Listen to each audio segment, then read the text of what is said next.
do you hear me? I'm calling. Ring, ring, ring. Ring, ring. I'm calling. Ring, ring, ring. Ring, ring. I'm calling. Father, do you hear me? Father, do you hear me? Father, do you hear me? Father, do you hear me? I'm calling. I just wonder, do you hear me?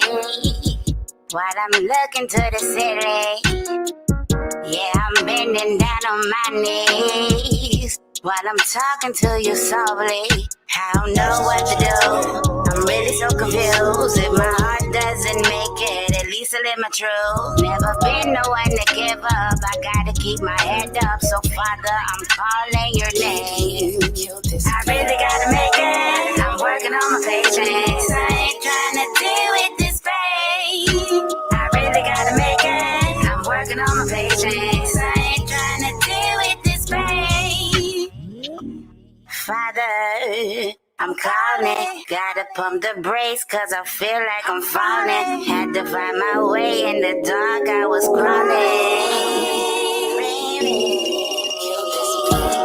Father, do you hear me? Father, do you hear me? Father, do you hear me? Father, do you hear me? I'm calling. Ring, ring, ring. Ring, ring.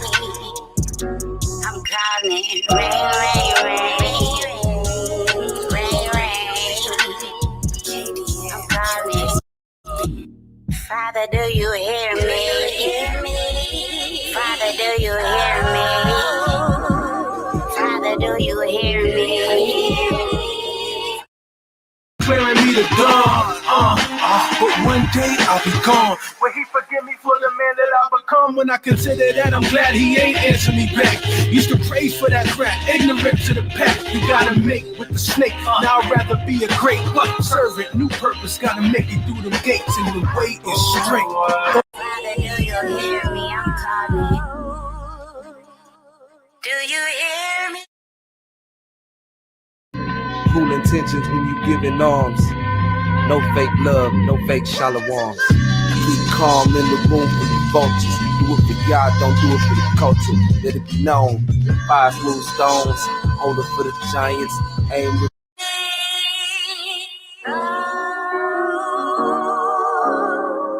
Do you hear me?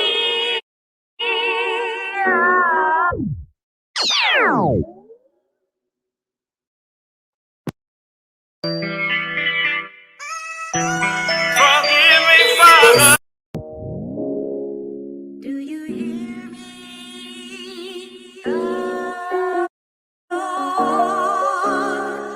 Do you hear me?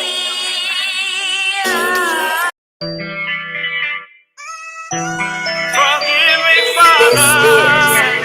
Father, forgive me. Forgive me, Father. Do you hear? Forgive me, Father. Father, forgive me. Forgive me, Father. Father, forgive me. Father, forgive me for the crazy things that I've done. Have mercy on your son. Have mercy, Father. Forgive me for what I've done. Have mercy on your son. Have mercy, Father. Forgive me for what I've done. Forgive me. You kept your word. You held me up when I was down. I was stuck. You heard me pray. You heard me say that I would change if you gave me my son. I'll wipe my tears, cause now he's here. You opened my eyes, and now I see clear. That broke the chain and changed the game. I wrote this song, cause I thought you didn't hear me, Father. Have mercy on your son. Have mercy. Forgive me for what I've done. Have mercy on your son. Have Forgive me for what I've Forgive me, done. I ain't no better. I had no understanding when I read your letter. My mind was on the memes, all I knew was go get her. Then you cleanse it by the water of the word got well. I lined up and got the whole life. I'm cool with my one wife. That's right. Super bruise hating cause I teach you foundation. No debate, no fool fight. Kept me warm on them cold nights. When I lost faith, it didn't go right. But the knowledge that you gave me, they can no longer stay. So I ain't doing just hold tight. The book of Exodus, chapter 20, verse 6. And showing mercy unto thousands of them that love me and keep my commandments. Have mercy on your son. Have mercy, Father. Forgive me for what I've done. Have mercy on your son. Have mercy, Father. Forgive me for what I've done. Have mercy on your son. Have mercy. Forgive me for what I've done. Have mercy on your son. Have mercy, Father. Forgive me for what I've done.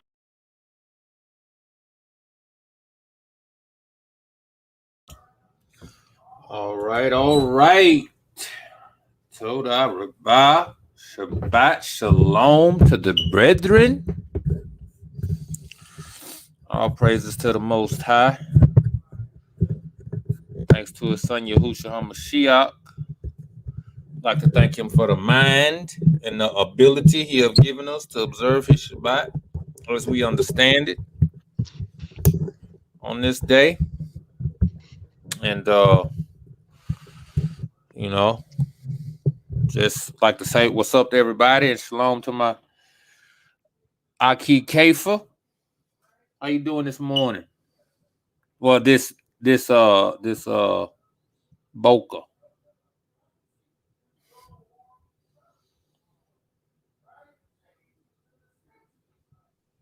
I can't hear you if you're talking. No, what you say? I was checking the text. I bid me shalom. Can you hear me? Yeah, I just was saying shalom to you. How you doing this morning? This Yum. Hallelujah. To that, man. Thankful, grateful, man, that y'all got us in our right mind. A mind that seeks to esteem him through his word, who we know is Yahushua HaMashiach, his word. To that, y'all for that, man. Hallelujah. Because everybody, unfortunately, don't have that. They should have it. And, all esteem to Yahweh for people that desire to do the work according to Yah to get the people to turn back fully to the Most High, to all of Yom, to Yahweh, Sabaoth, the true Malach. You know what I mean? So, to Yah for that. Absolutely.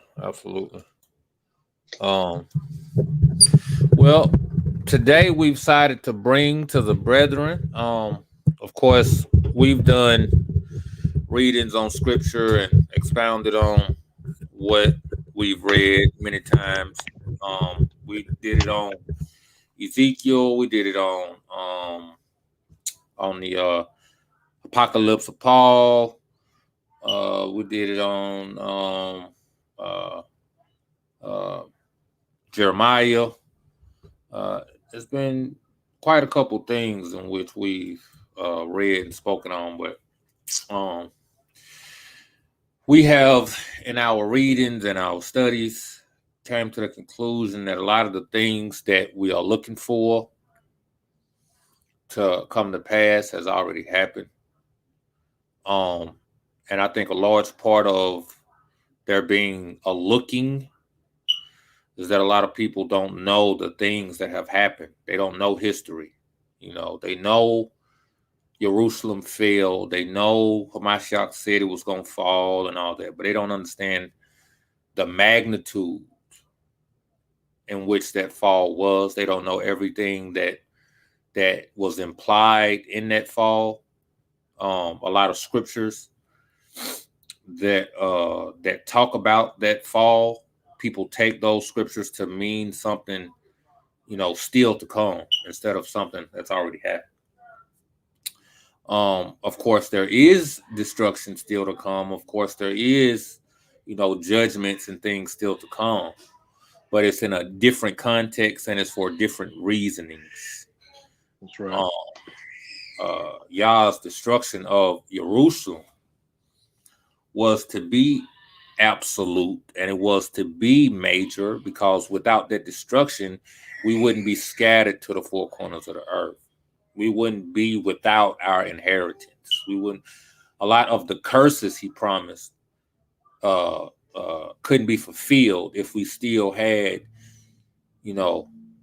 Jerusalem to be a part of, if we still had his temple set up, so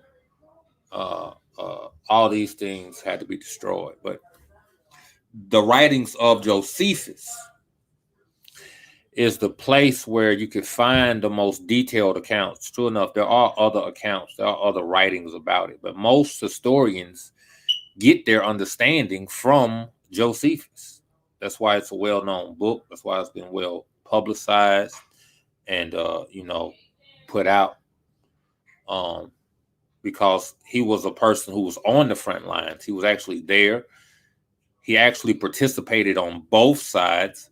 He fought against the Romans and then was captured and then became a subject to the Romans. So he wrote from the inside of Jerusalem and from the outside, from the Roman perspective. So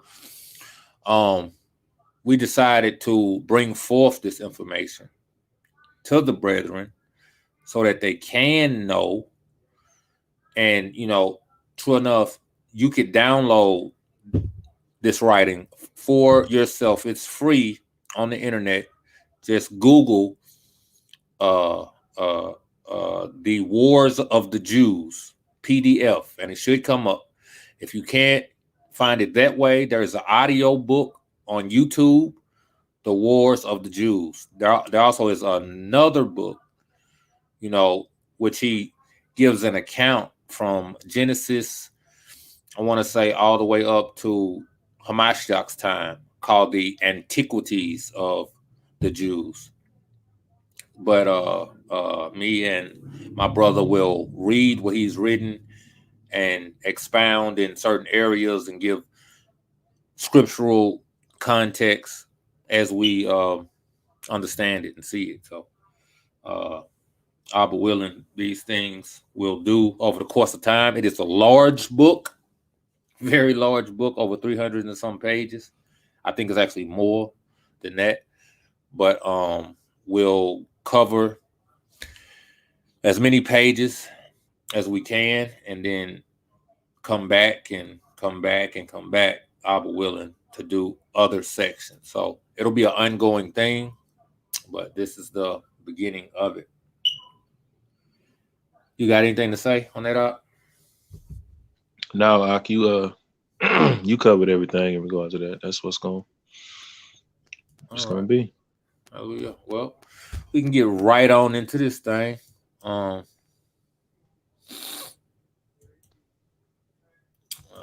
Josephus.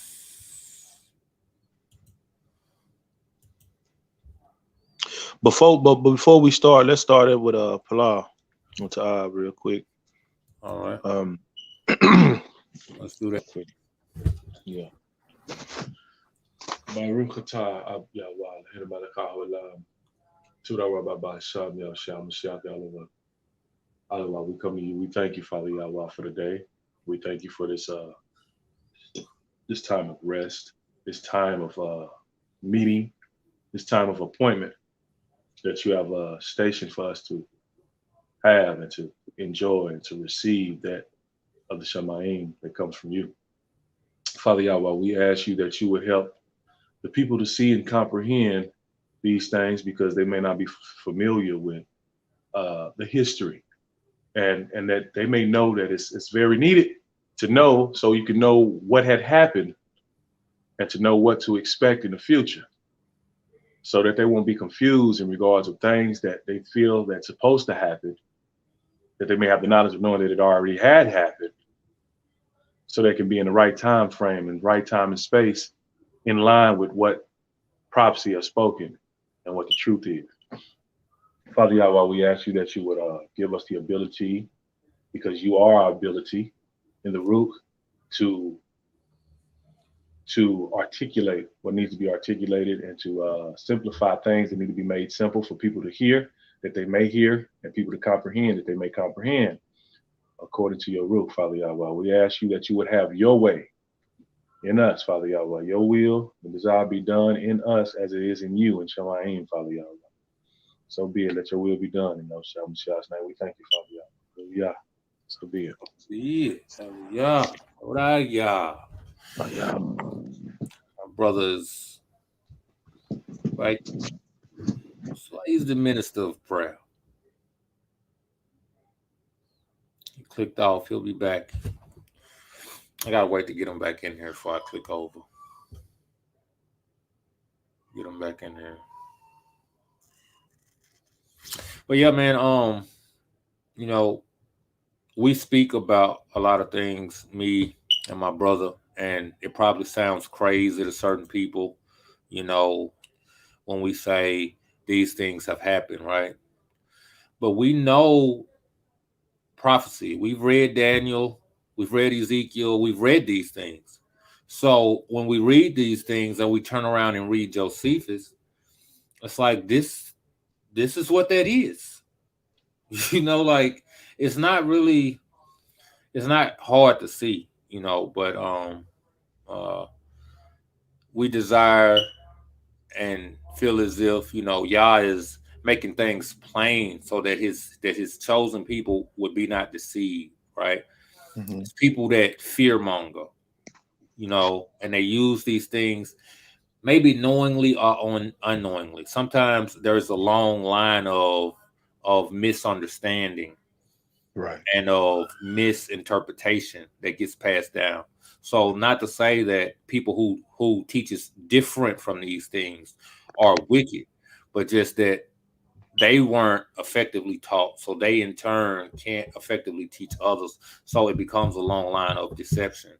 Like our parents didn't know the histories of Christmas and the histories of Valentine's Day. right. They were taught there's nothing wrong with it. It's all about gift, all about love. It's about Jesus and you know, this and that. Mm-hmm. So they in turn taught these things to their children. But when knowledge comes, when understanding comes, then there's a responsibility to change and to do better. And Yah is seeing fit to raise us up and to raise up others, giving us understanding, and we in turn are bringing it to our people.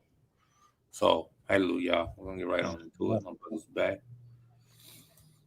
And here we go. The Wars of the Jews. The history of the destruction of Jerusalem. Now, it's not just about with the Romans. As a matter of fact, in this first part, he's going to start off with the Greeks. It's a preface. Whereas the war which the Jews made with the Romans hath been the greatest of all those. Not only, see, even he says, you know, in scripture, it says there will be a time like none others, you know, like none that's ever been before it, and none shall be after it. That's what you need to know too. Shall be none after it. The book is called The Wars, plural, of the Jews. He's saying, whereas the war which the Jews made with the Romans hath been the greatest of all those. That's right. Not only that have been in our times, but in a matter of those that ever were heard of. Both of those wherein certain cities have fought against cities, or nations against nations, while some men who were not concerned in the affairs themselves have gotten together vain and contradictory stories. Talk about it, Josephus. He said people that weren't even involved, they telling lies. Contradictory stories by hearsay, and have written them down after a sophistical manner, And while those that were there present have given false accounts of things, and this either out of a humor of flattery to the Romans or of hatred towards the Jews. And while their writings contain sometimes accusations and sometimes encomiums, but nowhere the accurate truth of facts, I have proposed to myself, for the sake of such as I live under the government of the Romans, to translate those books into the Greek tongue, which I formerly composed in the language of our country, and sent to the upper barbarians. Ooh, that name, barbarians, is also a word that Paul used, if I'm not mistaken, to describe the heathens. Joseph, the son of Matthias, by birth a Hebrew, a priest also, and one who at first fought against the Romans myself, and was forced to be present at what was done afterwards, am the author of this work. Yes, Josephus is also the one who wrote the books of the Maccabees, if I'm not mistaken. If he didn't do all of them, he at least did book 3 and 4. Now, at the time when this great concussion of affairs happened, the affairs of the Romans were themselves in great disorder. The Jews also, who were for innovations, then arose when the times were disturbed. They were also in a flourishing condition for strength and riches, insomuch that the affairs of the East were then exceeding tumultuous, while some hoped for gain and others were afraid of loss in such troubles. For the Jews hoped that all of their nation, which were beyond Euphrates, would have raised an insurrection together with them. The Gauls also, in the neighborhood of the Romans, were in motion, and the gelatin, that's crazy. Is that where gelatin comes from? I don't know. And the gelatin, the gelatin were not quiet, but all was in disorder after the death of Nero. Nero was a was he Greek? Because was he Greek? Yeah, Greek emperor. Was he the Greek emperor? Yeah, because I think he had ruled over Egypt as well, if I'm not mistaken. I think they called him a pharaoh too, or something. He had some kind of ties to Egypt, I want to say too. I don't know. Death of Nero. And the opportunity now offered induced many to aim at the royal power, and the soldiery affected change out of the hopes of money. I thought my bad. Huh? Shalaki, can you hear me? Yeah. He was the 5th emperor of Rome, Nero. I had to look it up real quick. Okay. They're talking about Rome still. He's still talking about Rome. So, yeah. Okay. Thank you for that. Yeah, I thought it therefore an absurd thing to see the truth falsified in affairs of such great consequence, and to take no notice of it, but to suffer those Greeks and Romans that were not in the wars to be ignorant of these things, and to read either flatteries or fictions, while the Parthians and the Babylonians and the remotest Arabians and those of our nation beyond Euphrates, with the Adiah Beni. Is that Hebrew? Ain't that master's sons? Adiah Beni. Honestly, I don't know. So I don't know. I have to look that up on that one. But that's my first time ever hearing that. Adiah Beni sounds like master sons. Okay. uh, with the Adaya Beni by my means, I knew accurately both whence the war begun, what miseries it brought upon us, and after what manner it ended. It is true, these writers have the confidence to call their accounts histories, wherein yet they seem to me to fail of their own purpose, as well as to relate nothing that is sound.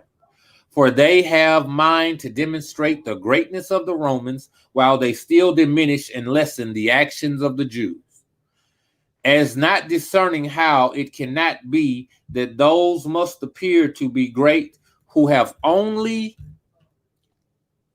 conquered those that were little. Nor are they ashamed to overlook the length of the war, the multitude of the Roman forces who so greatly suffered in it. Tell them, man. He's like, man, listen. You know, these people that's writing about this war, they talking about everything the Romans did. They're not telling you like the Romans had this big, huge army fighting against a small army of the Jews, but the Jews made them fight a long time, you know, and gave them some blows too. Josephus said, man, they ain't just whoopers now. We gave them a fight. Or the might of the commanders, whose great labors about Jerusalem will be deemed inglorious, if what they achieved be reckoned but a small matter. However, I will not go to the other extreme out of opposition to those men who extol the Romans, nor will I determine to raise the actions of my countrymen too high. He said, man, I'm not going to just brag on the Jews. I'm going to tell it to you like it is.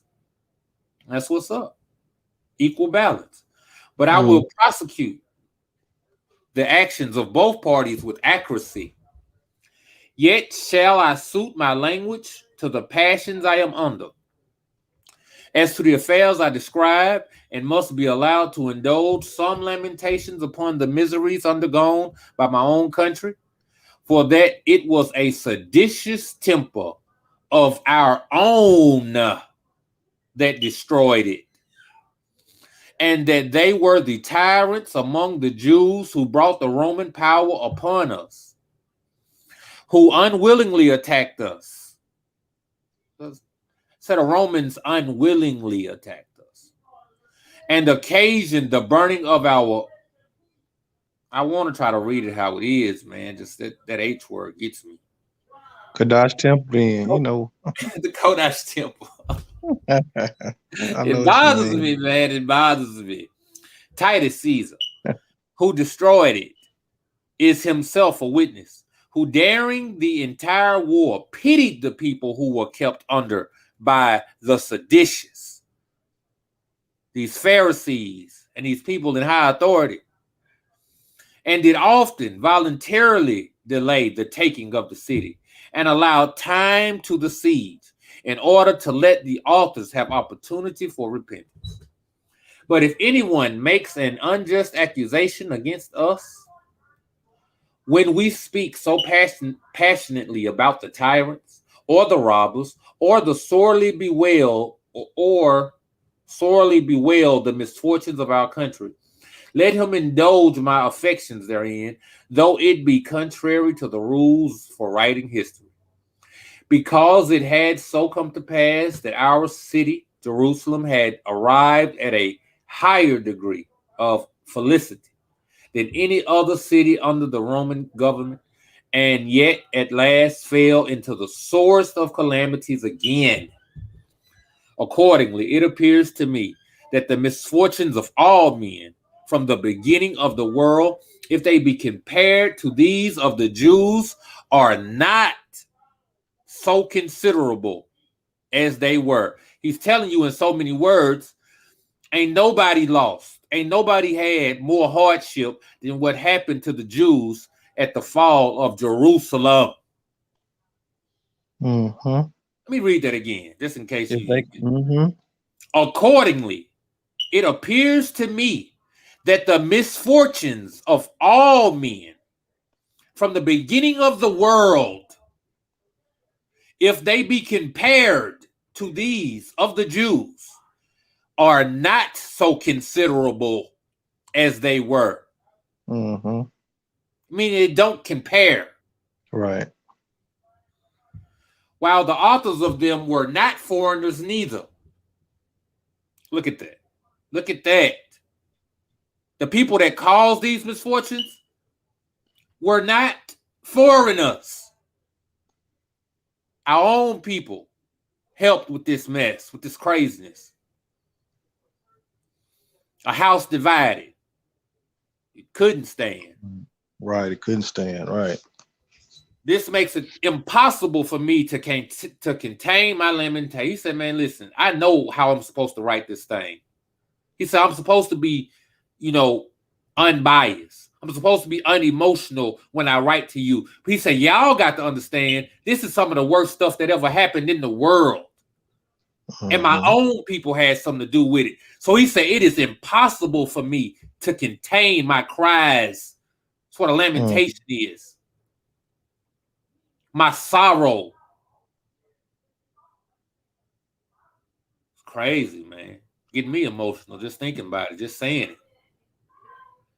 But if anyone be inflexible in his censures of me, let him attribute the facts themselves. He said, man, if you don't understand me, just listen to the story.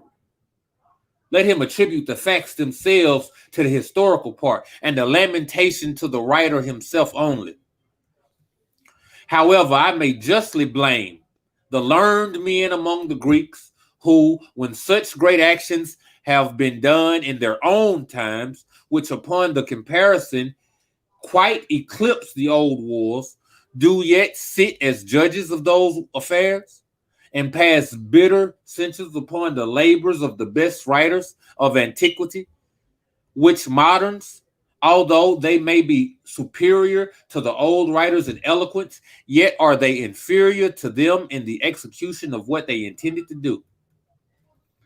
While these also write new histories about the Assyrians and the Medes, as if the ancient writers had not described their affairs as they ought to have done, although these be as far inferior to them in abilities as they are different in their notions from them. For of old, everyone took upon them to write what happened in his own time, where their immediate concern in their actions made their promises of value, and where it must be reproachful to write lies when they must be known by the readers to be such. But then, an undertaking to preserve the memory of what hath not been before recorded, and to represent the affairs of one's own time to those that come afterwards is really worthy of praise and commendation. Also, a side note where we can learn here is Josephus is saying people didn't rewrote history and then wrote it wrong. Right. So a lot of the things we might believe about these past wars and these past nations, it's inaccurate. Wrong.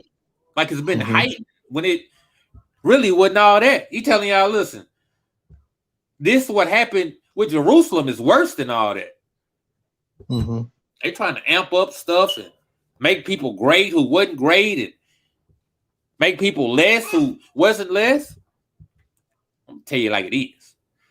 Now he is to be esteemed to have taken good pains in earnest, not who does no more than change the disposition and order of other men's works, but he who not only relates what had not been related before, but composes an entire body of history of his own accordingly.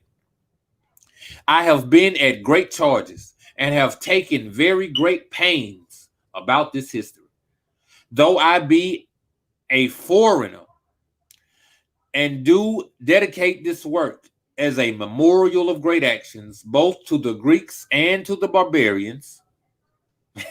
he in Rome talking about the Romans. But for some of our own principal men, their mouths are wide open and their tongues loosed presently for gain and lawsuits, but quite muzzled up when they are to write history. Man, This is a brother right here. He is talking like a real bro.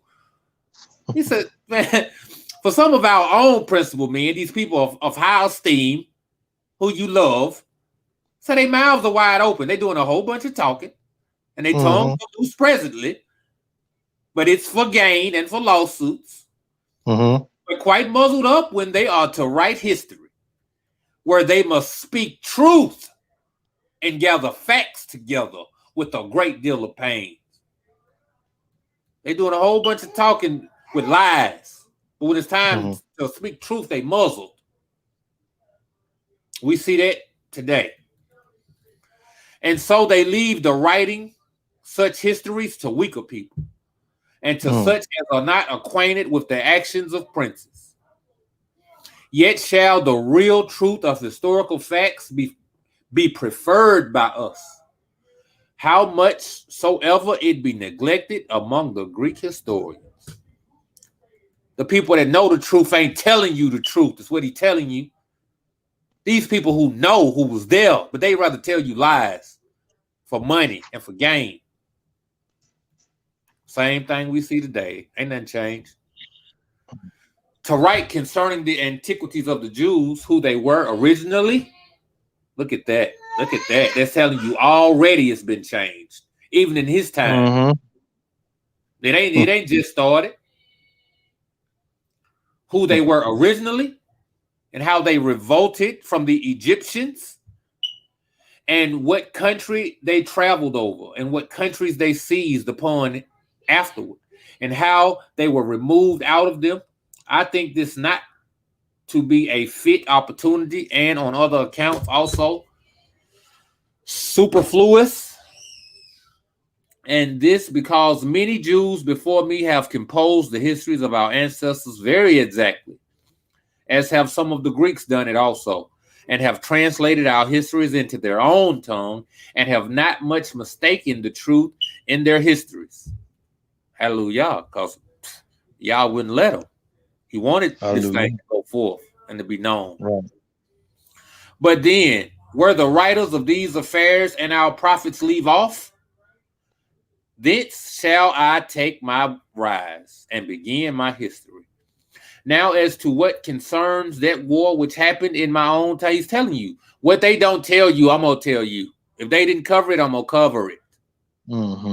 I will go over it very largely and with all the diligence I am able for what preceded mine own age, that I shall run over briefly.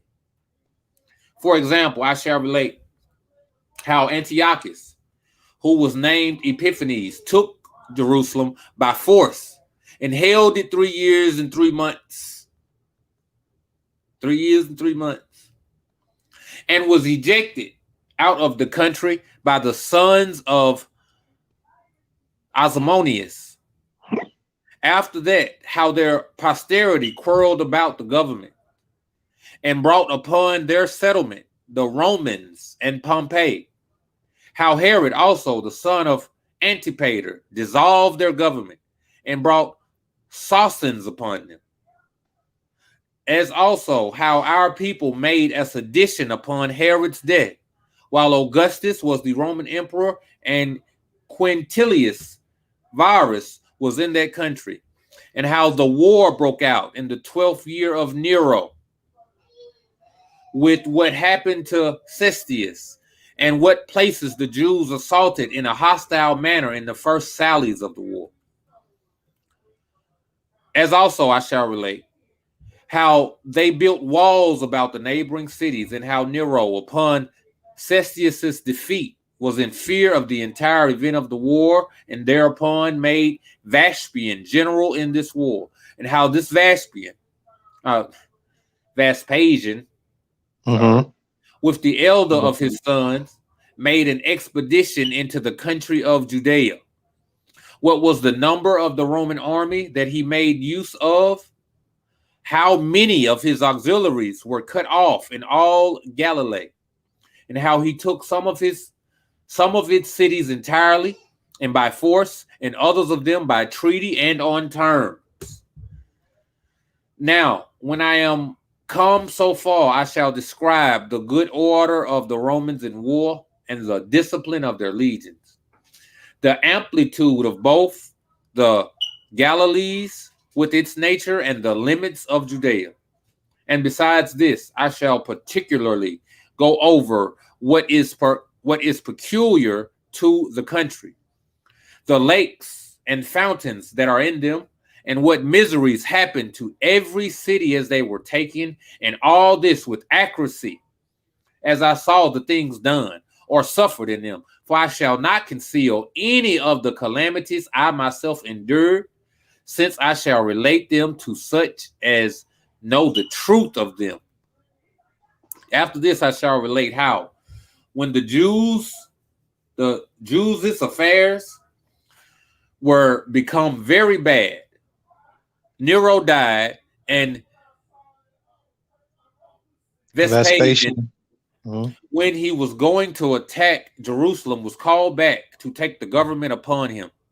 What signs happened to him relating to his gaining that government, and what mutations of government then happened at Rome, and how he was unwillingly made emperor by his soldiers, and how upon his departure to Egypt to take upon him the government of the empire, the affairs of the Jews became very tumultuous, as also how the tyrants rose up against them and fell into dissensions among themselves. See, this is when he was speaking of, they was fighting each other. Yeah, these groups, man, fighting against each other when it's a war outside. It's crazy, man. Our people's the same way. These heathens ready to kill all us, and we fighting each other. But we ain't got the comfort of the walls of Jerusalem to sit in and fight. We wide open. In the enemy's background. I shall relate how Titus marched out of Egypt into Judea the second time, as also how and where and how many forces he got together. And in that state, the city was by means of the seditious at his coming, what attacks he made, and how many ramparts he cast up, of the 3 walls that encompassed the city, and of their measures, of the strength of the city, and the structure of the temple of the Kodash house, and besides the measures of those edifices and of the altar, and all accurately determined, a description also of certain of their festivals, and 7 purifications of purity, and the sacred ministrations of the priests, with the garments of the priests, and of the high priest, and of the nature of the most Kodash place of the temple, without concealing anything or adding anything to the known truth of things. After this, I shall relate the barbarity of the tyrants towards the people of their own nation, as well as the indulgence of the Romans in sparing foreigners. The Romans was more righteous than our own people, man. Our own people was killing children and killing each other. Some of the Romans spared us. Now, at one part it says the soldiers went and killed everybody with armor on who had a sword. They like, we told y'all to give up. You didn't give up, and you're a soldier, you're gonna get it. And how often Titus, out of his desire to preserve the city and the temple, invited the seditious to come to terms of accommodation. I shall also distinguish the sufferings of the people and their calamities, how far they were afflicted by the sedition, and how far by the famine, and at length were taken. Nor shall I omit to mention the misfortunes of the deserters, nor the punishments inflicted on the captives, as also how the temple was burnt against the consent of Caesar, and how many sacred things that had been laid up in the temple were snatched out of the fire. The destruction also of the entire city, with the signs and wonders that went before it, and the taking the tyrants captives, and the multitude of those that were made slaves, and into what different misfortunes they were every one distributed. Moreover, that's why he said it's going to get worse and worse and worse. Some of you died in famine. Some of you died by the sword. Some of you died by the beast. Some of you went into slavery. After you went into slavery, there was other destructions awaiting on you in slavery. The gladiators that they talk about, these were our people, because he said that some of the slaves were sent to Rome, to the arenas, to fight against beasts. That's what happened to the gladiators. Where we at?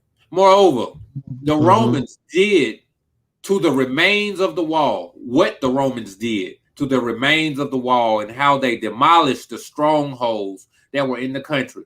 So I don't know what this little wall is these heathens got over there that they crying at, bouncing their head against and pissing against and all that. Ain't no wall left. There's nothing left. They burned everything. How they demolished the strongholds that were in the country, and how Titus went over the whole country and settled its affairs together with his return to Italy and his triumph. I have comprehended all these things in 7 books, and have left no occasion for complaint or accusation to such as have acquainted with this war. And I have written it down for the sake of those that love truth, but not for those that please themselves with fictitious relations. Hallelujah, because we love truth, and that's why we're here. Yeah, is there. And I will begin my account of these things with what I call my first chapter. In notes. I have already, do you guys? Let's go ahead and read the end notes. Yeah. On that first part there, well, let's... it was self-explanatory, man. We sitting there listening to what it is. I'm just saying that I'm glad that Josephus is one of us, and that he takes pride in accurately transmitting the truth of what really transpired, and also making a distinction about those that do write history, how they do exaggerate, but that's not his case. He come to accurately pinpoint what truly happened and transpired, and not to blow up, the good, the bad, and the ugly. Right. But to tell it like it TI is, you know what I mean? Like it TI, like it was, you know what I mean? Yeah. man. What's up, man? Me and you alike, man. We ain't got our shirts. All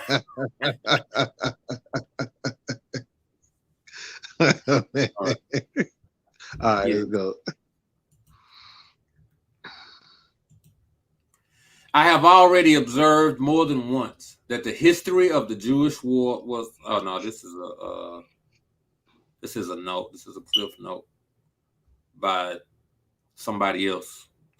I've already observed more than once that the history of the Jewish war was Josephus's first work, and published about AD 75. What is that? 5 years after the fall? When he was about 38 years of age, and that when he wrote it, he was not thoroughly acquainted with several circumstances of history from the days of Antiochus Epiphanes, with which it begins, till near his own times, contained in the first and former part of the second book, and so committed many involuntary errors therein. Now, this is probably a heathen trying to critique Josephus. About Antiochus Epiphanes. That was the Antiochus Epiphanes was the one of the Greek wars with the Maccabees. Yeah. So that's what he's talking. He's pinpointing, saying that he might have made errors based on that because he wasn't in those times. But in the times what Josephus is really talking about more on is the Roman wars and the fall of Jerusalem. Yeah, right. And, yeah. Mm-hmm. Great point. That he published his Antiquities 18 years afterward in the 13th year of Domitian, AD 93. Then he was much more completely acquainted with those ancient times.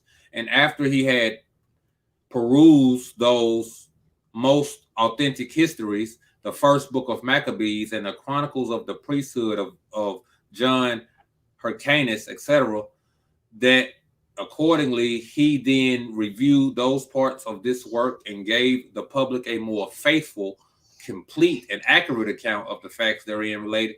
See, that shows his honesty. Like he wrote a certain way with this book, but after he learned what, he went back and redid it, you know, and honestly corrected the errors he had before run into. Hallelujah. Who these upper barbarians, remote from the sea, were. Josephus himself will inform us. Section 2 is the Parthians and the Babylonians, and remotest Arabians of the Jews among them, beside the Jews beyond Euphrates and the Adaya Beni, or Assyrians, whence we also learn that these Parthians, Babylonians, and the remotest Arabians, or at least the Jews among them, as also the Jews beyond Euphrates and the Adaya Beni, or Assyrians, understood Josephus's Hebrew, or rather Chaldaic, books of the Jewish war before they were put into the Greek language. That these calamities of the Jews, who were our Savior's murderers, were to be the greatest that had ever been since the beginning of the world, our Savior had directly foretold. We need to pull this up just for the sake of the video. Could you pull this up? Yes, sir. Matthew 24:21. All right, let me grab the book. Hold on. Matthew 24.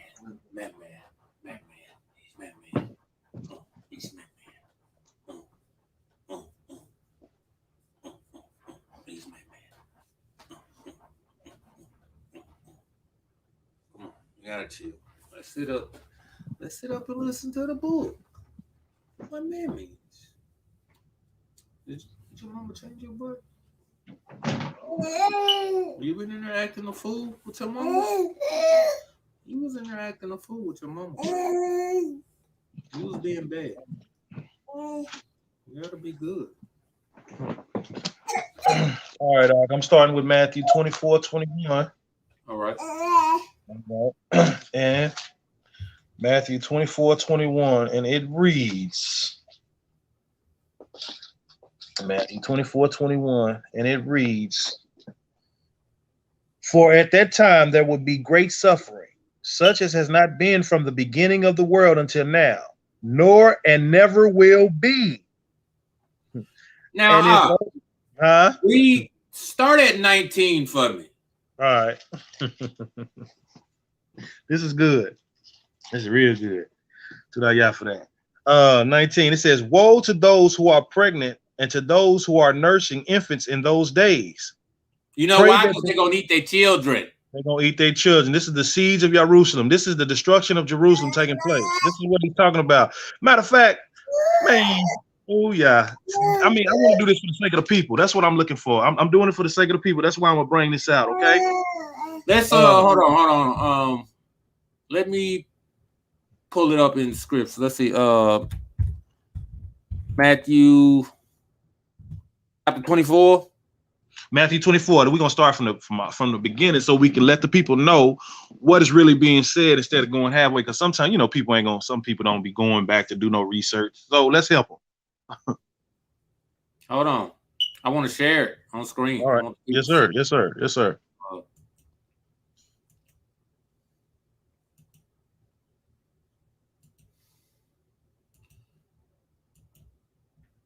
what chapter is it? 24. We're gonna go to verse 1. Chapter 24, verse 1. We're gonna read so they can know what we talking about.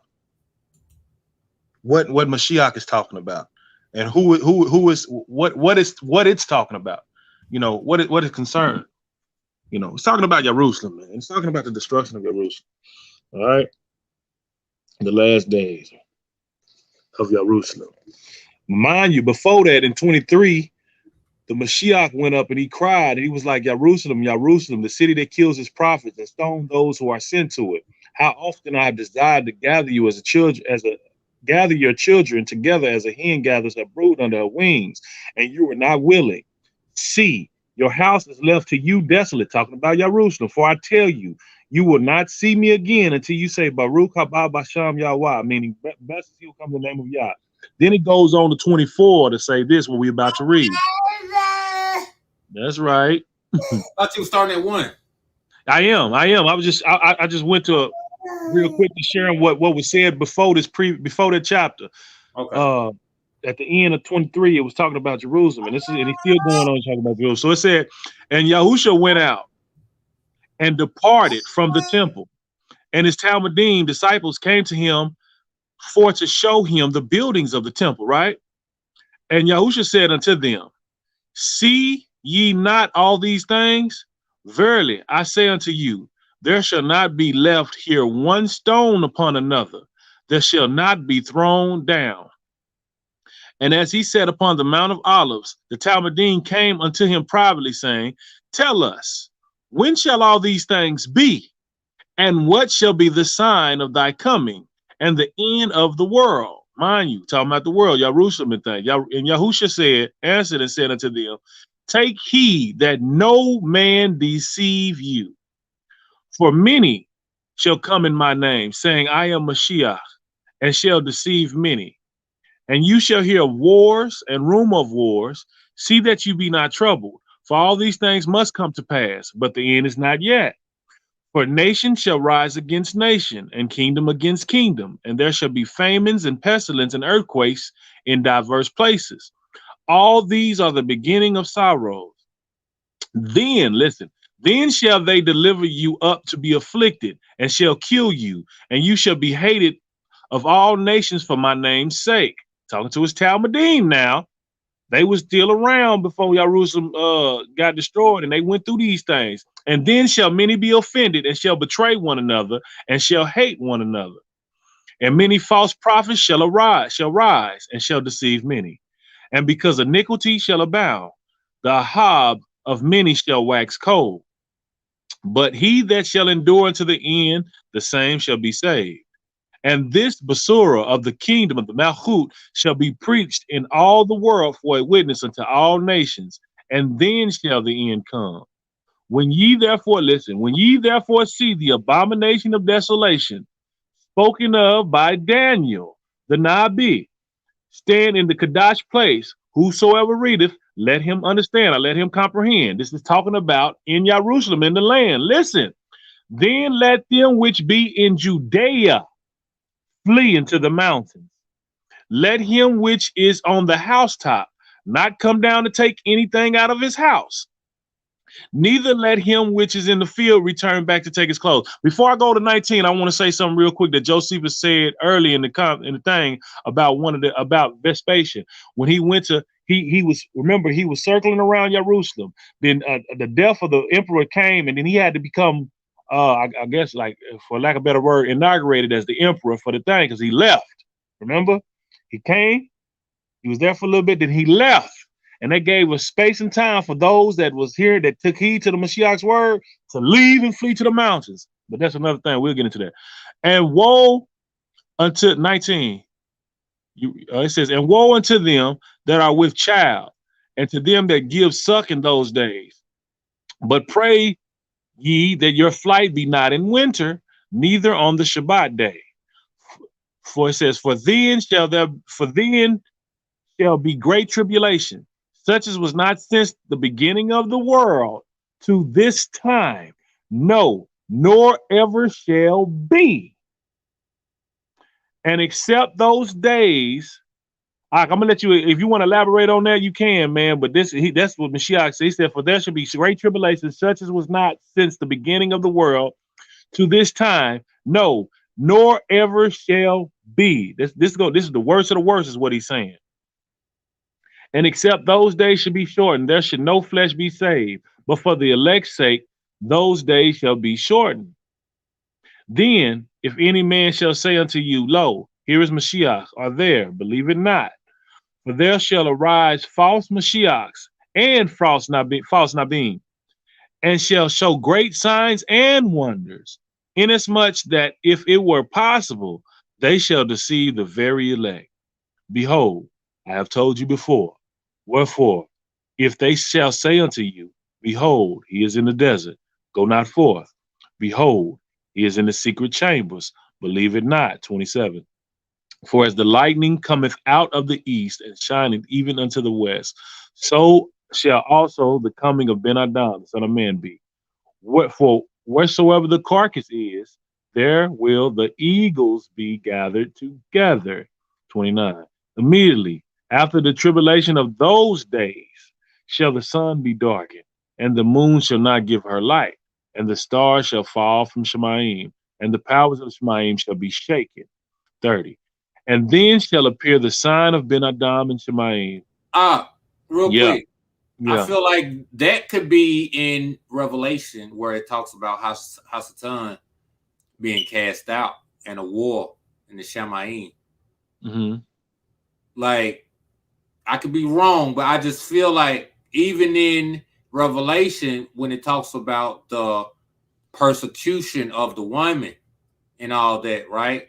And then, you know, the war and the casting out and all that, it's around the same context. You know, I don't know. I just wanted to throw that out there. I could be wrong. Just a thought. Just a thought. Right. 30 says, and then shall appear the sign of Ben Adam and Shemaim, and then shall all the tribes of the earth mourn, and they shall see Ben Adam coming in the clouds of Shemaim with power and great esteem. And he shall send his Malachim with a great sound of a trumpet, and they shall gather together his elect from the four winds, from one end of Shemaim to the other. Now learn the parable of the fig tree.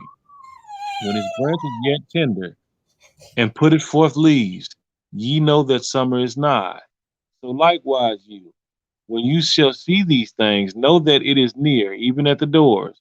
Verily I say unto you, this generation shall not pass till all these things be fulfilled. Shemaim and Haaretz shall pass away, but my words shall not pass away. But of that day and hour no man know, not the Malachim of Shemaim, but my Father only. But as the days of Noah were, so shall also the coming of Ben Adam be. For as in the days that were before the flood, they were eating and drinking, marrying and giving in marriage, until the day that Noah entered into the ark. And no, not until the flood came and took them all away. So shall also the coming of the Son of Man be. Now, real quick, I want to share this for the people too. The coming of the Son of Man is the fulfillment of the word that was spoken. All right. As in the days of Noah, Noah went forth by way of the word of Yah, telling him to go and tell the people to turn, that it's going to be a flood, that they need to repent, because destruction was coming upon the earth.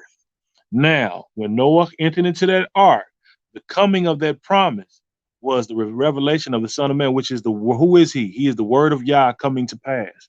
So when that word came to pass, that this water started raining, when the sky started to open and the floodgates was open and it started raining, and Noah entered into that ark, and the hand of the Most High, Yah closed that door and had him secured in that thing, then people thought about what Noah was saying, that all them 120 years.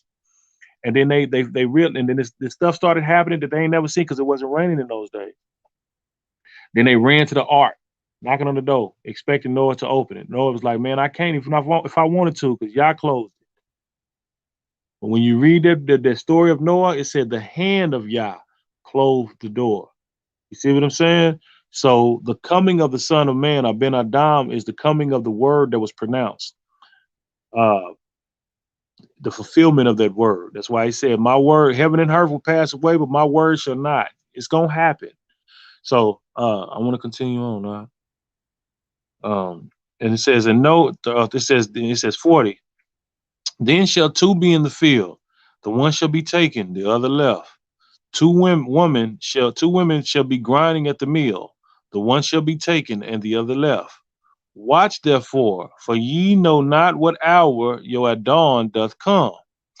But know this, that if the good man of the house had known in what watch the thief would come, he would have watched and would have not suffered his house to be broken up. Therefore, be ye also ready, for in such an hour as ye think not, the Son of Man cometh. Let me say this. Let me say it like this. Let me put it in another word. The word of Yah cometh to pass. How about that? The word of Yah cometh. What he said was going to happen, cometh. The Son of Man cometh, Ben Adam. Who then is a loyal, a trustworthy, and wise servant, whom his Adon have made ruler over his household, to give them meat in due season? Baruch is that servant, that Sharath, that minister, whom his Adon, when he cometh, shall find so doing. Verily I say unto you, that he shall make him ruler over all his goods.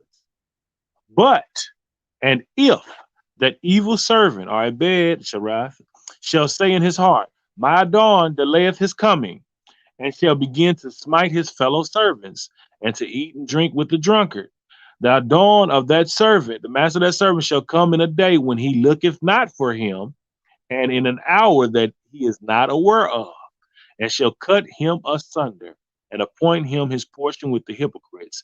There shall be weeping and gnashing of teeth. Real quick, Yeah. I wonder Yeah. if smiting his fellow servants could mean smiting his ruach,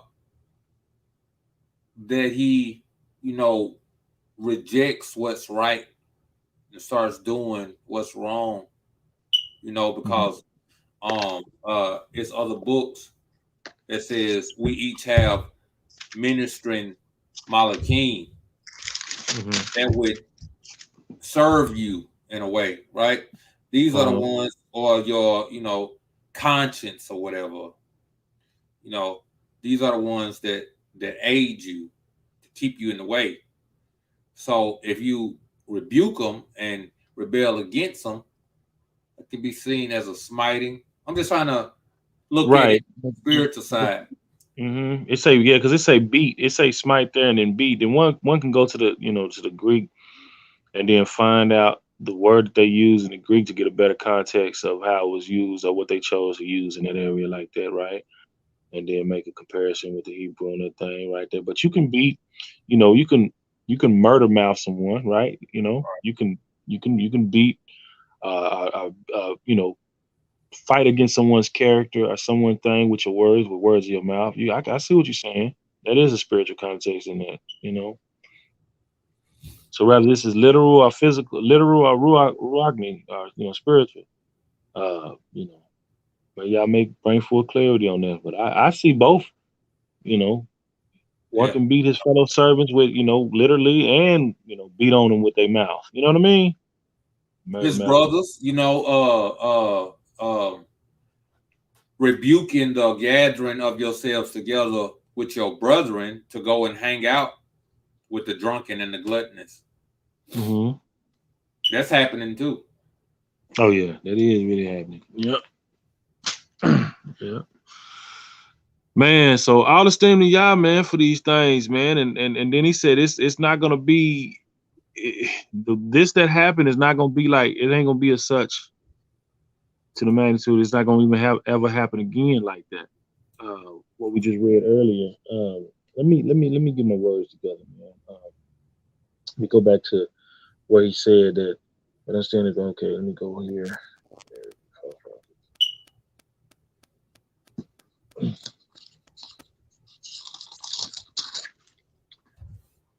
Okay, he says, let me just Because the increase of likeness to having any book and things that should be saved, which would live the kingdom will be preached throughout the world and touch money and nations and come. So when you see the desolation, desolation around the place, okay. Most of those who were pregnant in those days. Okay, for at that time there would be great suffering, such as has not. That's what it is. 21 says, for at that time there would be great suffering, such as has not been from the beginning of the world until now, no, and never will be. So he's saying it ain't, this time of suffering. And you have to realize that he's talking about the siege of Jerusalem, because he said when you see the sacrilegious, the thing standing in the Kadash place where it wasn't supposed to be, then those in Yahudah flee to the mountain, and those that's on the housetop go down. And then woe to those who are pregnant and to those who are nursing infants in those days. Pray that your flight not be in the winter or on the Shabbat, for at that time there will be great suffering, such as not been from the beginning of the world until now, no, and never will be.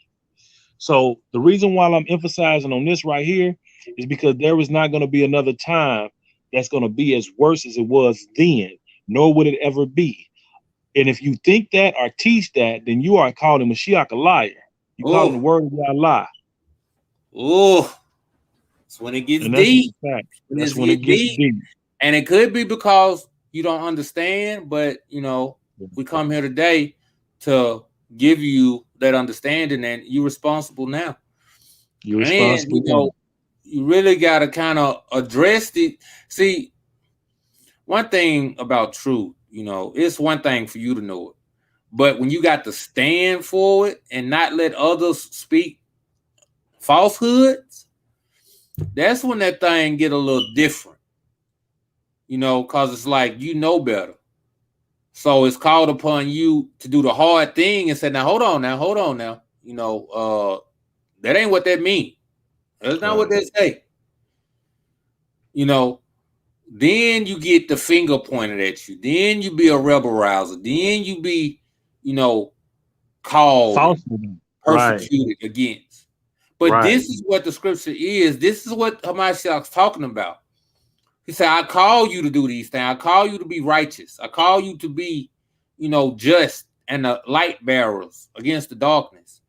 And this is what the walk is. You worried about the heathens. The heathens don't care nothing about no truth. They don't care nothing about you saying, no, that ain't what Hamashiach's saying. They don't care nothing about that. The wicked do. The wicked who think they know. They care. Them gonna be the ones want to kill you. Them gonna be the ones lie on you and want to hurt you. Right. But them the ones you still have to stand up against and say, well, listen, this is the truth. You want to believe a lie, believe it. But I, in good conscience, can't let you just sit here and lie to the people without them knowing, without giving them the opportunity to observe truth, to hear it. Now, once they hear it, if they don't want to cling to it and seek after it, then that's on them. Right. I got to call it out. Man, look, I've been looked at wrong a lot. These videos I make and the stuff I say, people don't like it. You know why? Because we go against the narrative.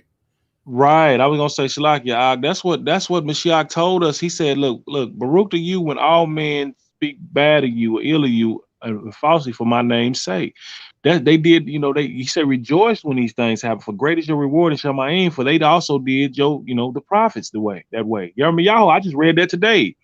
Jeremiah 44, Yirmiyahu 44, where Yirmiyahu was like a docile lamb being led to the slaughter, not knowing that these people was plotting against him, wanted his downfall, murder mouth, and wanted to kill him when he was only doing the work of Yah and doing it loyally, sharing what Yah wanted to be shared to the people. And they didn't want to hear all that. They wanted to fight against him and everything. And then him hearing that, he also prayed against them because he stood up for these people. He prayed for these people. He was interceding for these people to find out that these people wanted to kill him.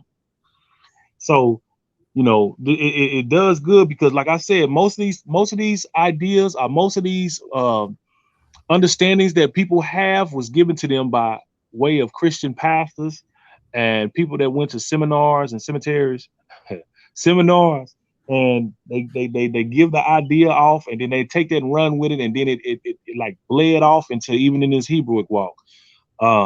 with the same ideas. People talking about get ready, Jacob. This is Jacob's trouble. Jacob's trouble. Man, Jacob's trouble's been all. It's been that is Jacob's trouble right there. This stuff that he was talking about is all that right there, and it's gonna be a continual trouble if the people don't repent and turn to the Most High Yah. So what we're talking about. Trouble.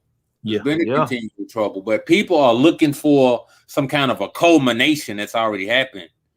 Right. You know, you think after this time, then Hamashiach gonna come and everything gonna be fine. No, it don't work like that. What from reading all that I've read right now is that there's gonna be a forming, there's gonna be a drawing together of the people and righteousness to end up fighting against the nations, and Yah is gonna be with them people as they fight against the nations. Mm-hmm. And then after that happened, then we're gonna dwell in the land in safety. You know, but it's like if people knew that and thought that, they'd be more apt to be more lenient to their brother, because it's like, man, we gonna come together one day. We're gonna have to fight together one day. Right. Us against them. Right.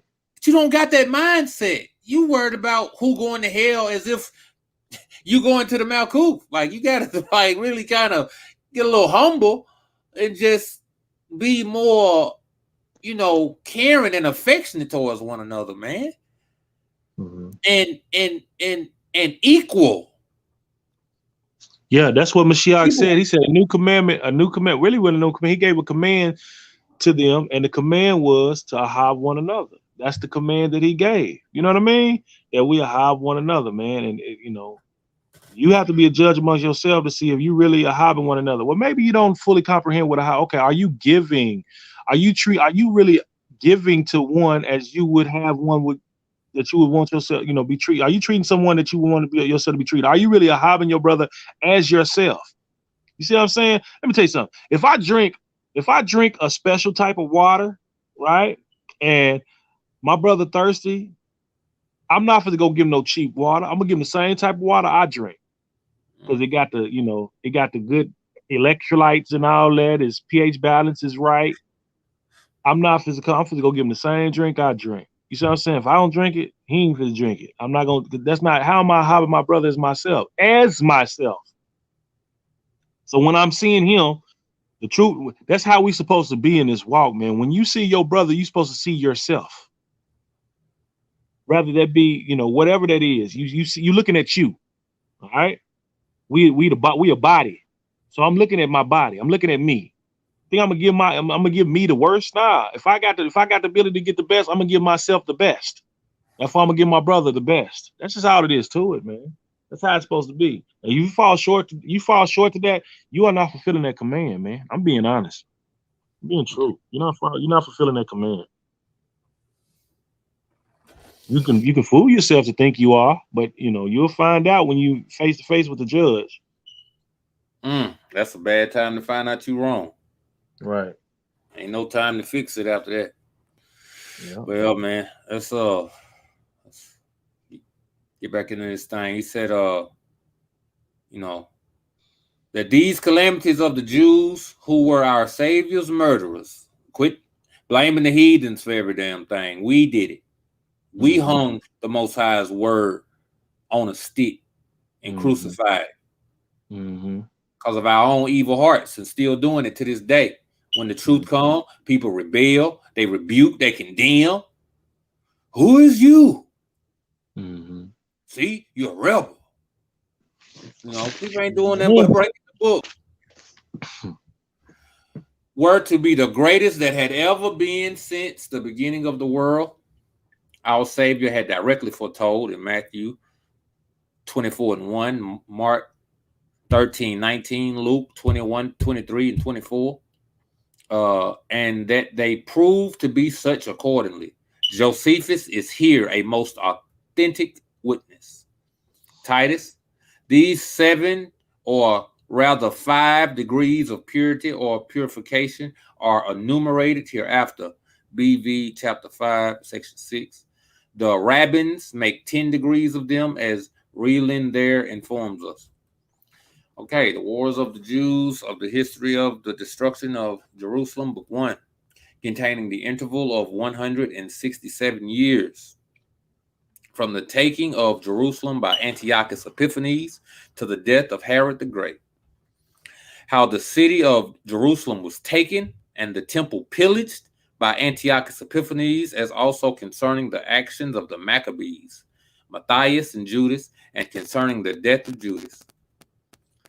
At the time that Antiochus, who was called Epiphanes, had quarreled with the sixth Ptolemy about his right to be, that's what I was confused with.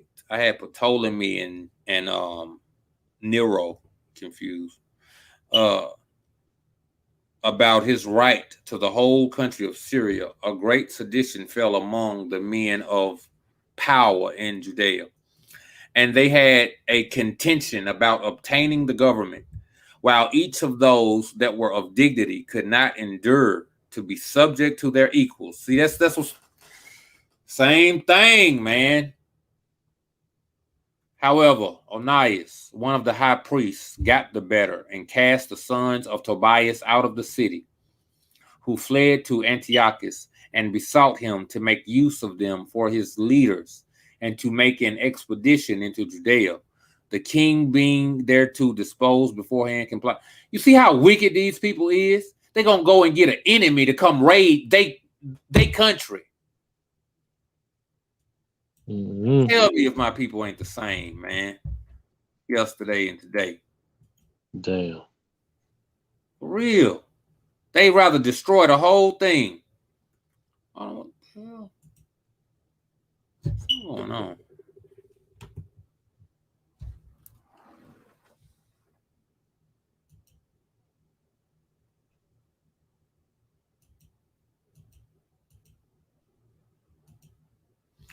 All right. Oh yeah. The king being thereto disposed beforehand complied with them and came upon the Jews with a great army and took their city by force and slew a great multitude of those that favored Ptolemy and sent out his soldiers to plunder them without mercy.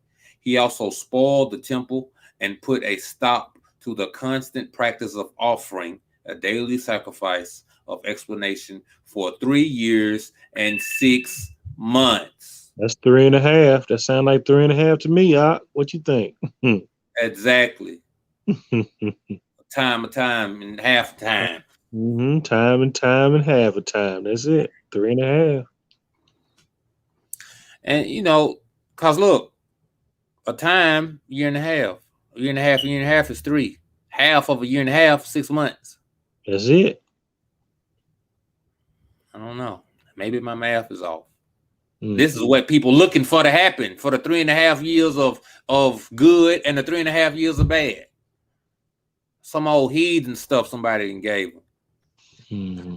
But Onias, the high priest, fled to Ptolemy and received a place from him in the Nomus of Heliopolis, where he built a city resembling Jerusalem, which could very well be the place that they over there at now, to be honest with you, because I don't think that's the place at all. And a temple that was like its temple. People don't talk about this. They probably don't know to talk about it. That was like its temple. Huh? Go ahead. Go ahead. My bad. Go ahead. I just was gonna read it. No, go do your thing. Okay. Do your thing. Concerning which we shall speak more in its proper place hereafter. Now Antiochus was not satisfied, and two, I wonder why it said Jerusalem only had 3 walls around it. I wonder the 4th area. What was that? Was it the sea behind them? But if the sea behind them, ships could come up on the other side. So I don't know. It's weird. Or like a cliff or something.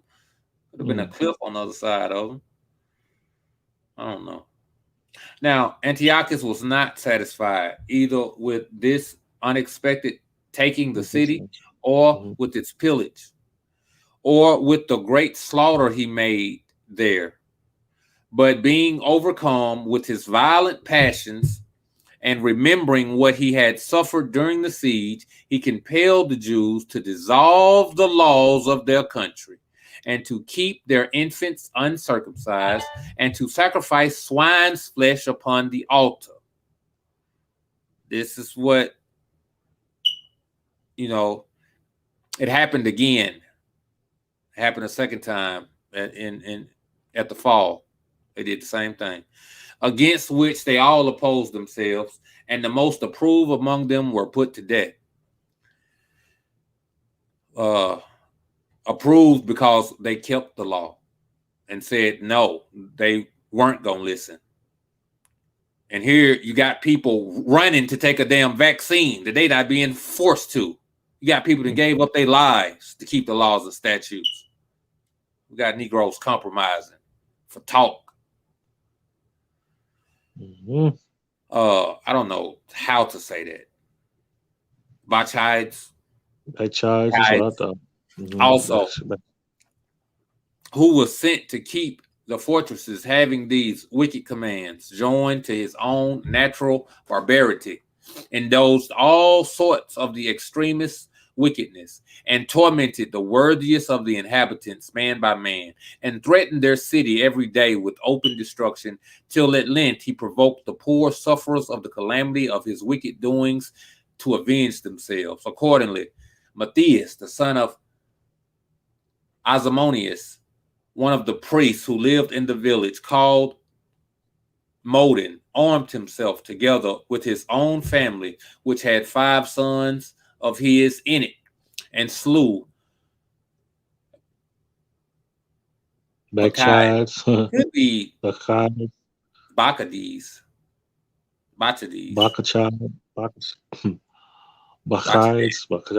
Something. Bacchides. Mr. B. Yeah, that's the B with that.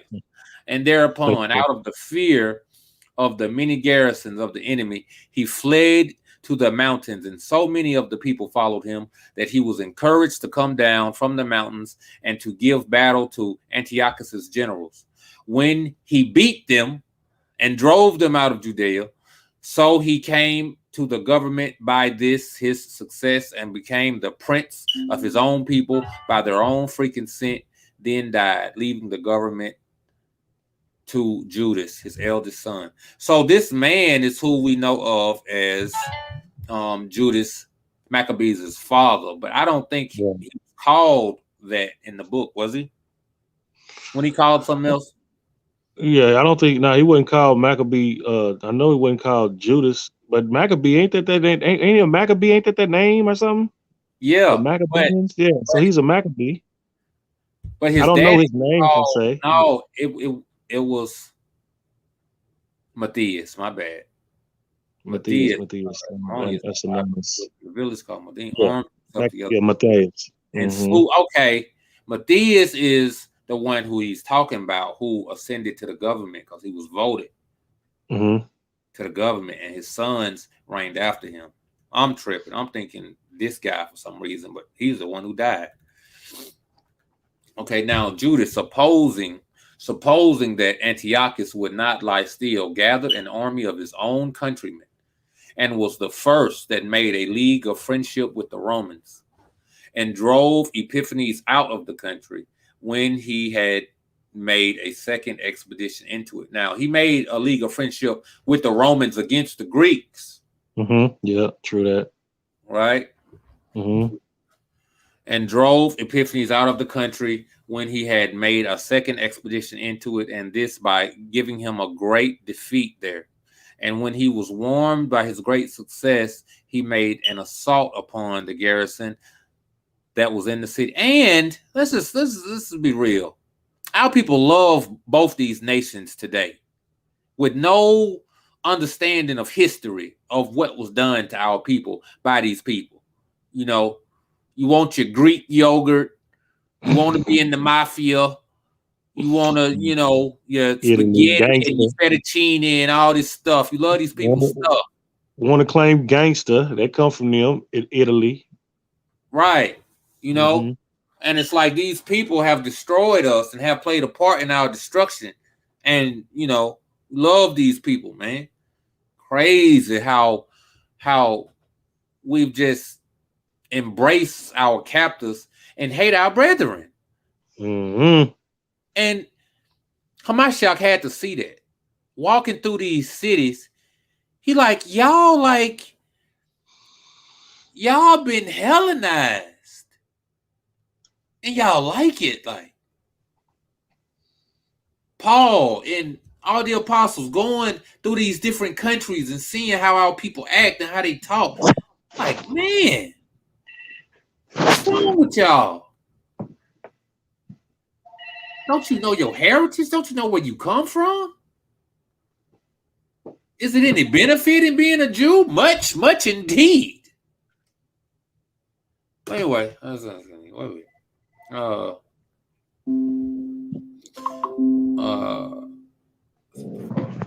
Epiphanes out of the country when he had made a second expedition into it, and this by giving him a great defeat there. And when he was warned by this great success, he made an assault upon the garrison that was in the city, for it had not been cut off hitherto. So he ejected them out of the upper city and drove the soldiers into the lower, which part of the city was called the citadel. He then got the temple under his power and cleansed the whole place and walled it round about, and made new vessels for sacred ministrations and brought them into the temple because the former vessels had been profaned. He also built another altar and began to offer the sacrifices. And when the city had already received its sacred constitution again, Antiochus died, whose son Antiochus succeeded him in the kingdom and in his hatred to the Jews also.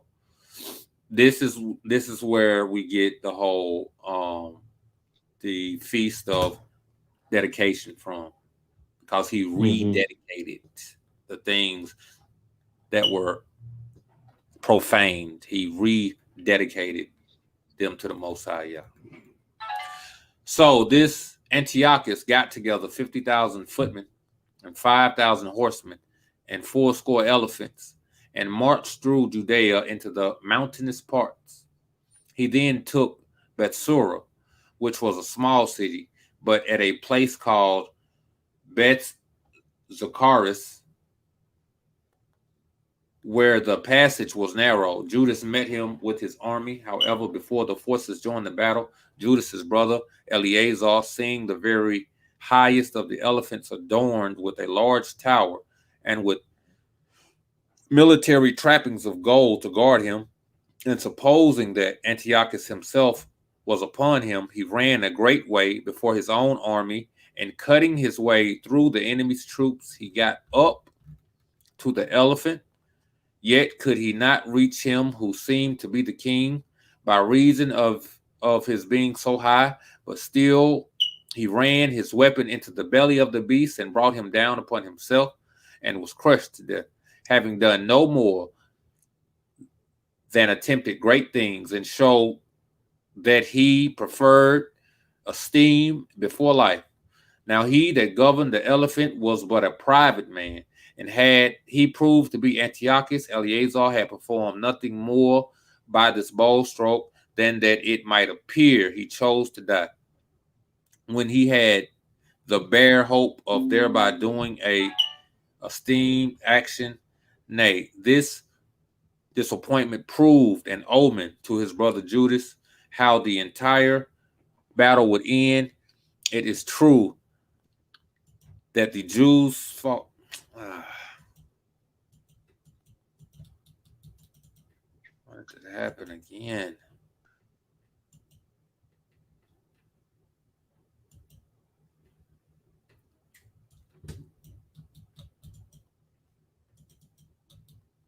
Why is it doing that?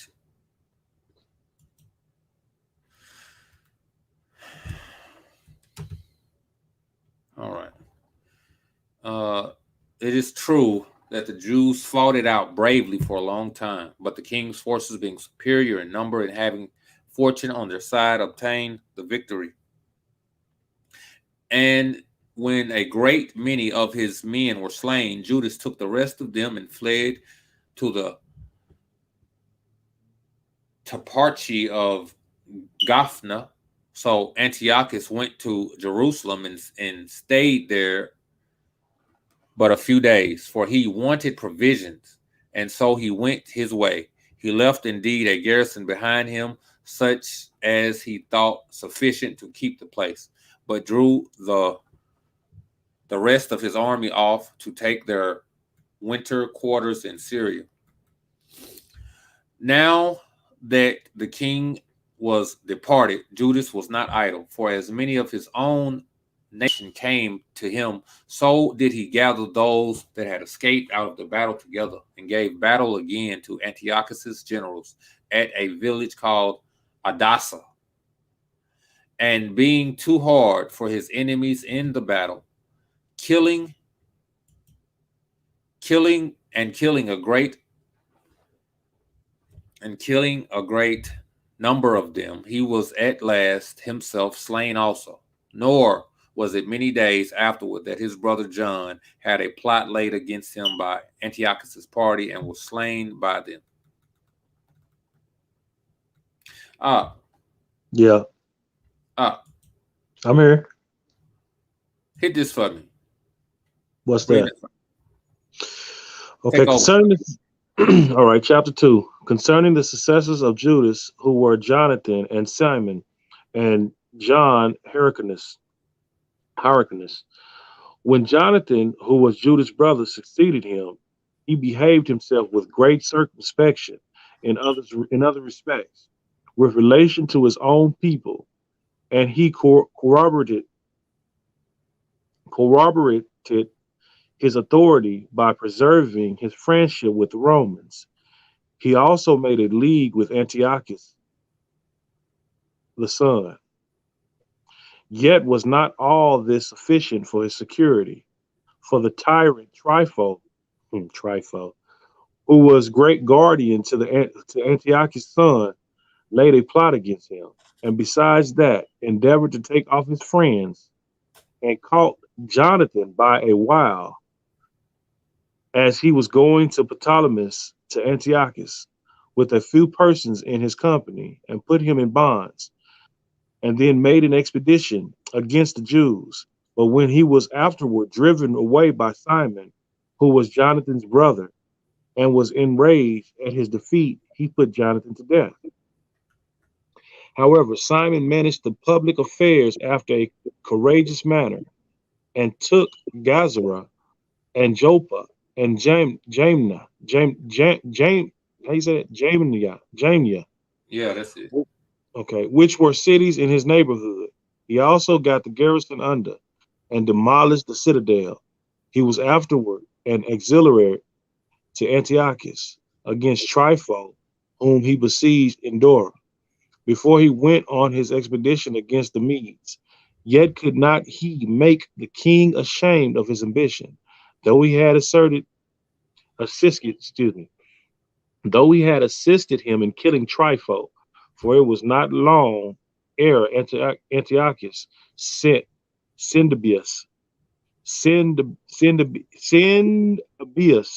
his general, with an army to lay waste Judea and to subdue Simon. Yet he, though he was now in years, conducted the war as if he were a much younger man. He also sent his sons with a band of strong men against Antiochus, while he took part of the army himself with him, and fell upon him from another quarter. He also laid a great many men in ambush in many places of the mountains, and was superior in all his attacks upon them. And when he had been conquered after a esteemed manner, he was made high priest, and also freed the Jews from the dominion of the Macedonians after 170 years of the empire of Seleucus. How you say that, bro? Seleucus. Yeah.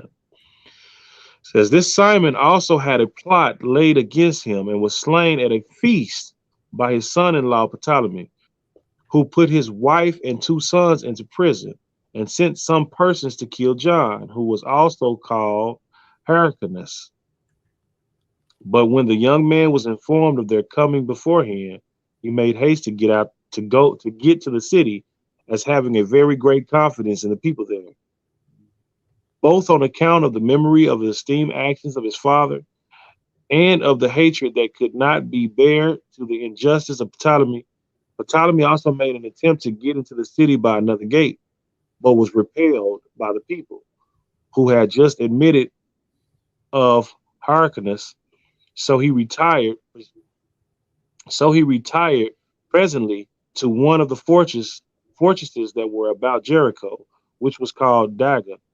Now, when Hyrcanus had received the high priesthood, which his father had held before, and had offered sacrifices to Yah, to Allah, he made great haste to attack Ptolemy, that he might afford relief to his mother and brethren. So he laid siege to the fortress, and was superior to Ptolemy in other respects, but was overcome by him as to the just affection he had for his relations. For when Ptolemy was distressed, he brought forth his mother and his brethren, and set them upon the wall to beat and and beat them with rods in everybody's sight, and threatened that unless he would go away immediately, he would throw them down headlong. At which sight Hyrcanus commer- commiseration and concern were too hard for his anger. But his mother was not dismayed, neither at the stripes she received, nor at the death with which she was threatened, but stretched out her hands and prayed her son not to be moved with the injuries that she suffered, to spare the wretch, since it was to her better to die by the means of Ptolemy than to live ever so long, provided he might be punished for the injuries he had done to their family. Now, John's case was this: when he considered the courage of his now John's case was this: when he considered the courage of his mother and heard her entreaty, he set about his attacks. But when he saw her brother, but when he saw her beaten and torn to pieces with the stripes, he grew feeble and was entirely overcome by his affections. And as the siege was delayed by this means, the year of rest came on, upon which the Jews rest every seventh year, as they do on every seventh day. On this year, therefore, Ptolemy was freed from being besieged, and slew the brethren of John with their mother, and fled to Zeno, who was also called Cotilus, Cotilus, who was tyrant of Philadelphia. And now Antiochus was so angry at what he had suffered from Simon that he made an expedition into Judea, and sat down before Jerusalem and besieged Hyrcanus.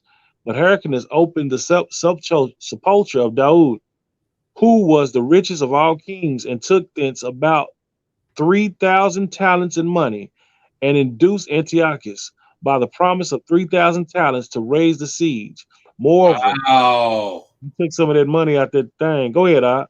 That's crazy. I just said wow, cause in my mind I wanted, the heathen would do something like that if they knew where these places were. They'd raid Abraham's tomb, Moshe's tomb, David's tomb. But I'm like, I haven't heard of that happening anywhere. And this is just the first time made mention that the tombs was raided, because they always said David's tomb is here with us. But I just thought in my mind that y'all wouldn't let them do it. But I mean, there's a place where it's mentioned that it happened. You think Abraham's tomb will have even more in it than David's? Solomon's tomb. What made him check David's? I don't know. It's crazy. But go ahead. And it says, who was the richest of all kings, and took thence about 3,000 talents in money, and induced Antiochus by the promise of 3,000 talents to raise the siege. Moreover, he was the first of the Jews that had money enough, and began to hire foreign auxiliaries also. So this was a Jew that did this. About mercenaries. Yeah, that's Yeah. okay. Simon. The brother of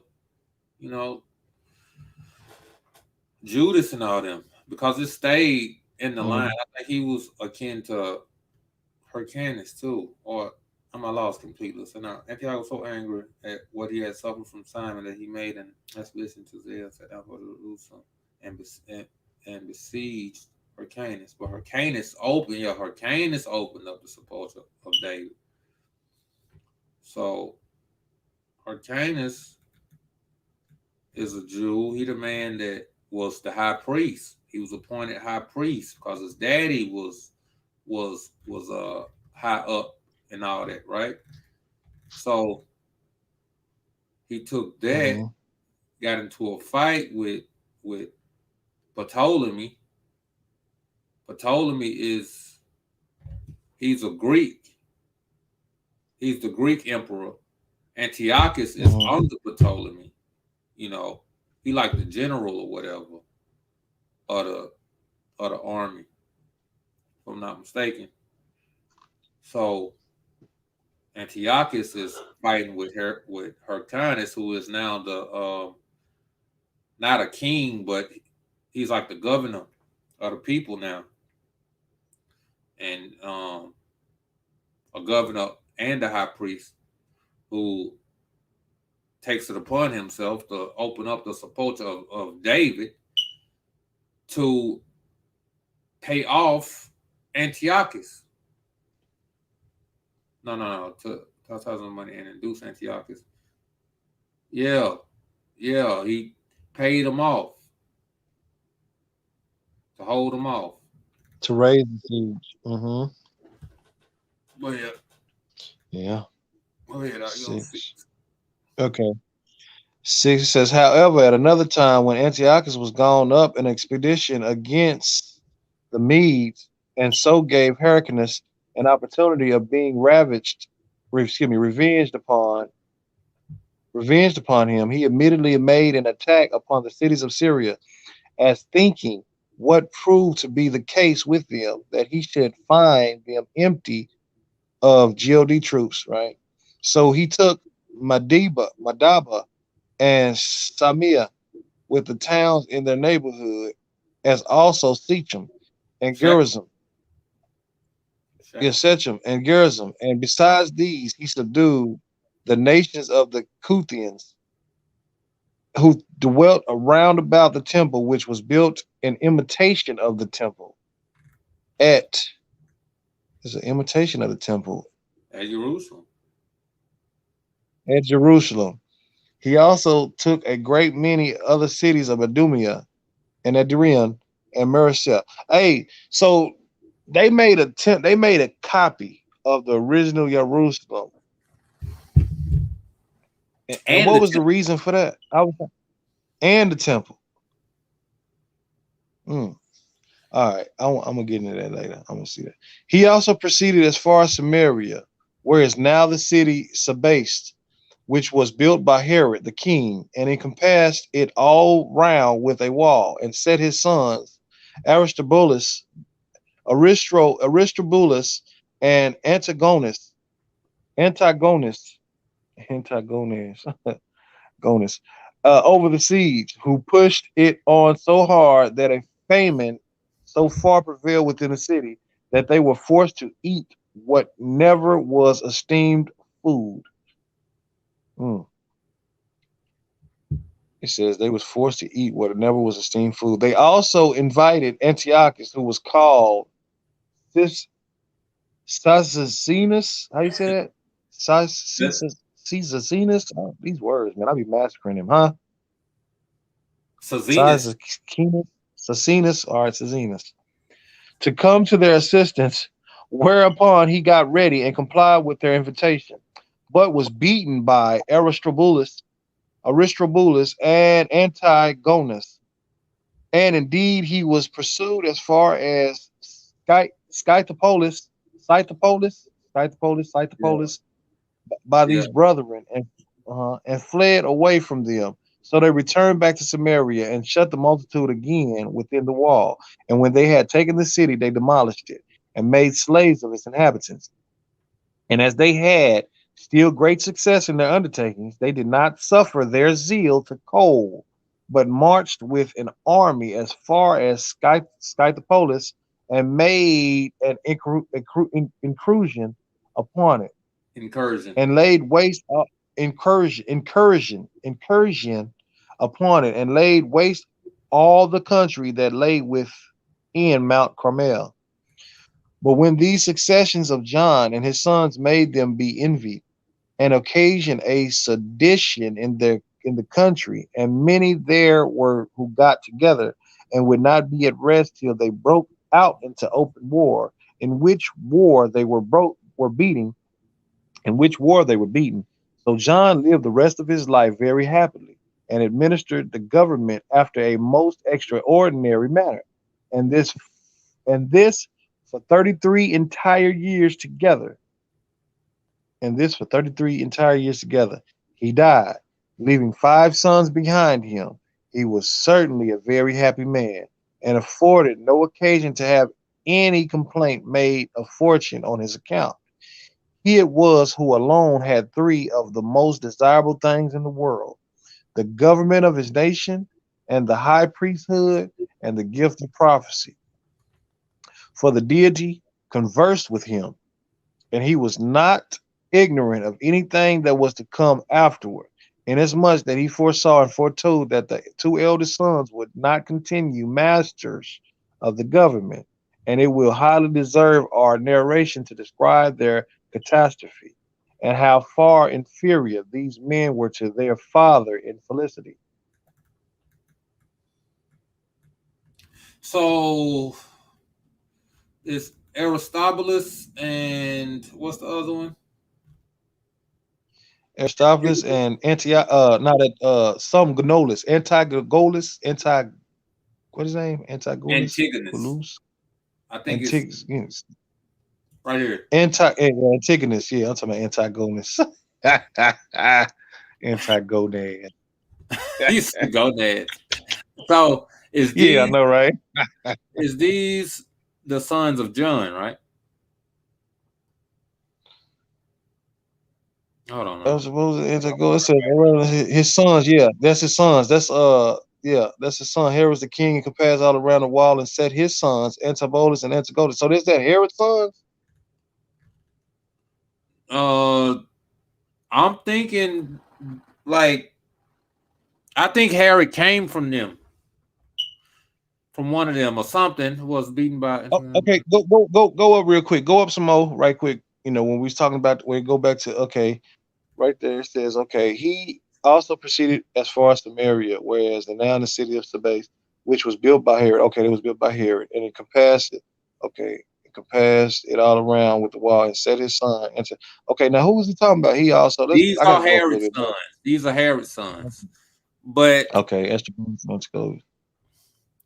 how did start talking about Herod though, and why is John thrown into there? Where did John come into play at? Because if John is the great and the righteous man, but these successors of John and his sons, so is Herod John? You know what? I would have to go read that again and get the fullness of that right there, so I Herod know has to be who. John.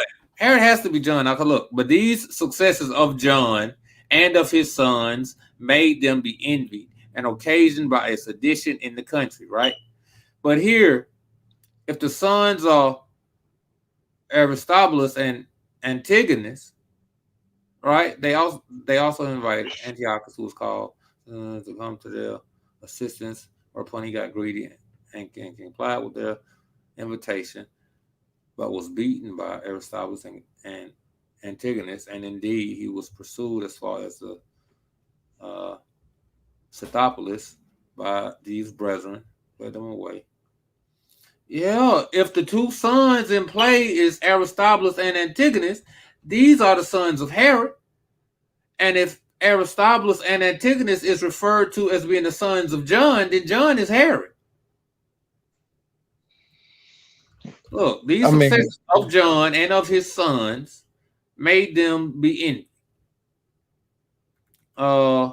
He died, leaving 5 sons. Hold on. And John lived, unless, I don't know. Okay, you got to go with what we got to go back a little bit. He had 2 sons. Right, John had 5 sons. So whoever these sons of these 2 is, that's who we're trying to find. So I'm like, we might have to go a little bit further back to find out exactly who These Whose sons sons these are two are? Herod's sons because it tells you Okay. which was built by Herod the king and encompassed it round it all round with a wall and set his sons Aristobulus and Yeah, Antigonus. that's about, yeah. Okay, now Yeah, these that's Herod's are son. Right. the sons of Herod, and if Herod's I'm not son. mistaken, Right. one ruled Galilee and the other one ruled Samaria, if I'm not mistaken, during old boy's time, Pilate, because it was two sons. Because in Pilate's letters, he spoke about Herod's son. He Okay. didn't say the name. Now we cooking with grease.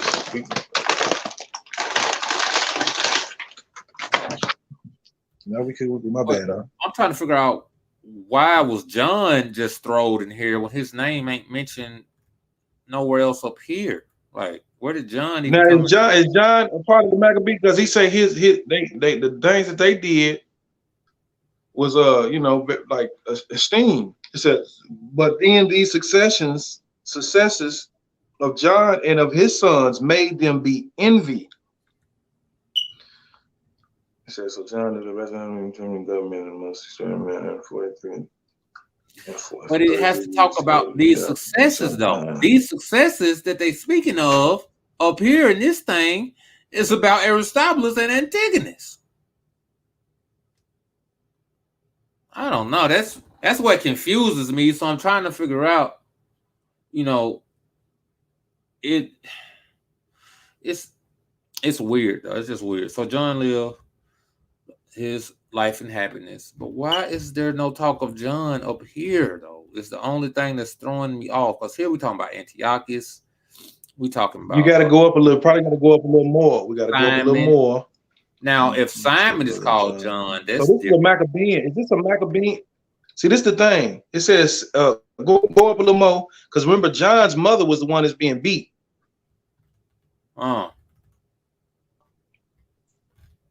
Yeah, she was the one that was being beat. Yeah.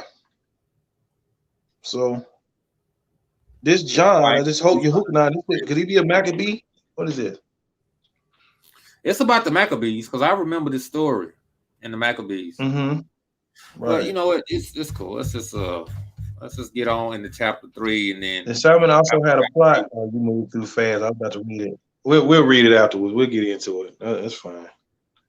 I gotta get into that too. Also, it says, go ahead now. You want to read this part? And you want me to read it? Close it off on chapter 3. You can. Okay. You want to bring it out? Or you want me to read it? What you want to do? Either or, whichever one's best. I don't care. I can hop back in. I tell you what, we'll do chapter for chapter. I did chapter 1. You did 2. I do 3. You do 4, and so on. So be it. How Aristobulus was the first that put a diadem about his head. And after he had put his mother and brother to death, died himself when he had reigned no more than a year. For after the death of their father, the elder of them, Aristobulus, changed the government into a kingdom and was the first that put a diadem upon his head.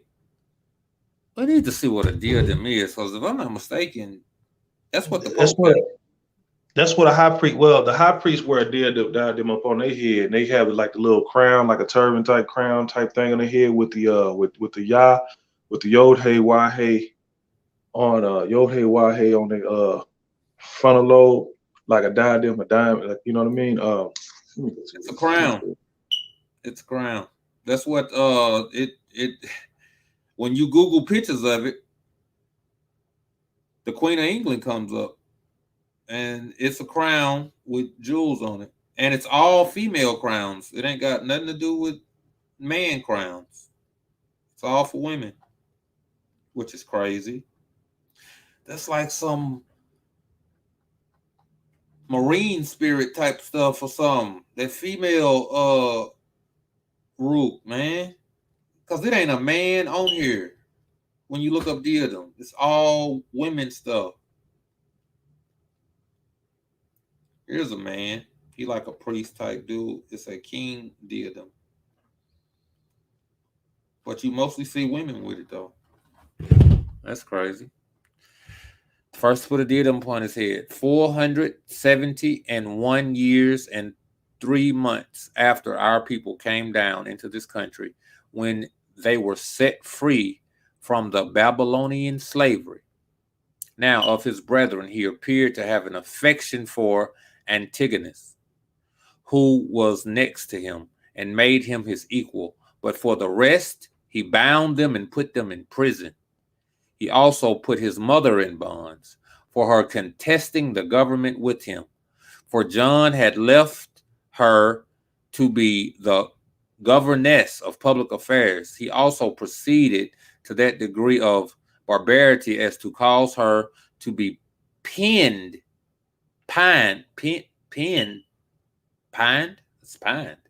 to be pined to death in prison. Wow.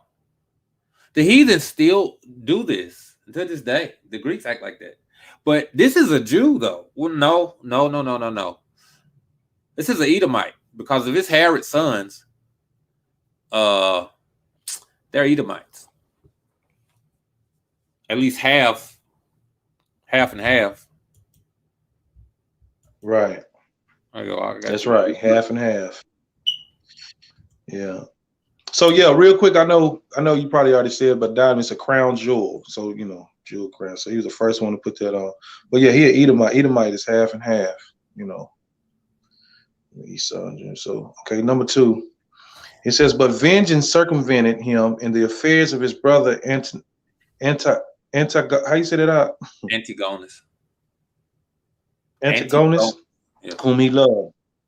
Antigonus, whom he loved, and whom he made his partner in the kingdom.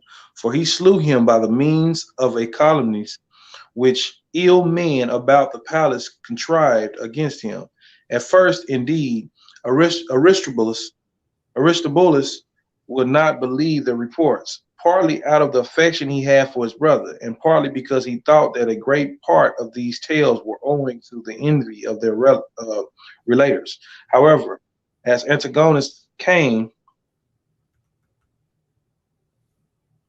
once in a splendid manner from the army into the festival, wherein our ancient custom is to make tabernacles for Yah, it happened in those days that Aristobulus was sick, and that at the conclusion of the feast, Antigonus, that's the Feast of Sukkot.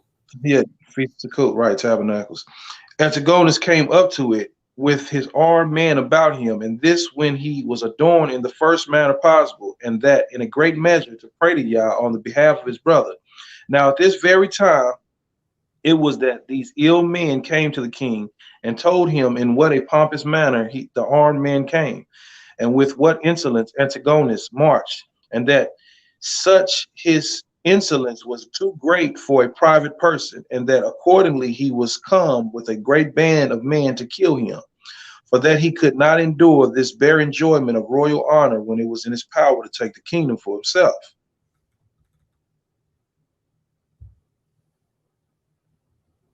That's you out.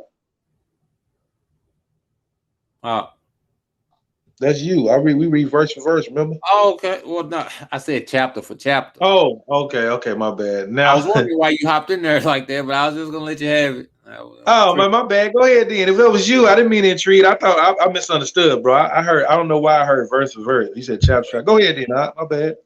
That's you. Now Aristobulus, by degrees and unwillingly, gave credit to these accusations, and accordingly he took care not to discover his suspicion openly, though he provided to be secure against any accidents.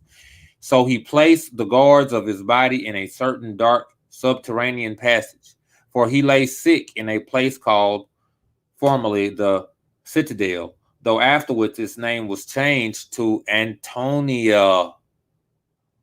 I think it's still called it. That's the fort of Antonia. That's where the so-called Wailing Wall is. The fort of Antonia. That's what they try to say. The place with the mock temple. That's the fake temple. That's where the fake one was erected. So that I'm glad we seeing this. I'm glad we seeing this. If that's the mock temple, the Fort Antonia is where that Wailing Wall is. That's what the Fort of Antonia is. Where people That's think fake Jerusalem. Then that's the fake Jerusalem, bro. I'm glad we seeing this. Hallelujah. That's the fake Jerusalem, bro. Called formerly the did it Citadel. earlier, but I didn't know. I couldn't prove it or that. But I'm like, that ain't the play. It don't make no sense for no heathens to be over there tearing up everything. And we got kicked out for it. It didn't make no sense. But I mean, here we see. That was a fake one built and constructed with a temple and all. Which is the Dome of the Rock and all that, probably. And he gave orders to enter. But how do we know? This is the thing. Now I got to ask this question. How do we know by this passage that that's the fake Jerusalem, even though they call this the Fort of Antonia? Because right here in verse 3, it just says, "Stewardess by degree and unwillingly gave credit to those accusations, and accordingly he took care not to discover his suspicion openly, though he provided to be secure against any accidents. So he placed the guards of his body in a certain dark subterranean passage, for he lay sick in a place called formerly the Citadel." This was called formerly the Citadel, though afterwards its name was changed to Antonia. So this is a citadel. Citadel is a palace or a castle. Right. They also spoke about the Citadel previously, though. This ain't the first time Citadel then came up. And the second time it came up, it was around the Wars of the Maccabees. And in the Wars of the Maccabees is also when it spoke about this mock city or whatever, this copy city. So it just leaves room that, that it's possible at least that this is the place, and for the fact that you don't hear talk of Jerusalem. Like they not mentioning Jerusalem in these places. Jerusalem has been guarded up until the point and free from war. Well, no, Antiochus was able to invade Jerusalem, and he got inside the temple, right? But then it was cleared out by the Maccabees and all that. Rededicated. And rededicated. But then at some point in that or around that time, somebody went and built another city up. And we have to go all the way back. I think that's up in chapter 2. Early in chapter 2. Let's see, we in 3 of 3.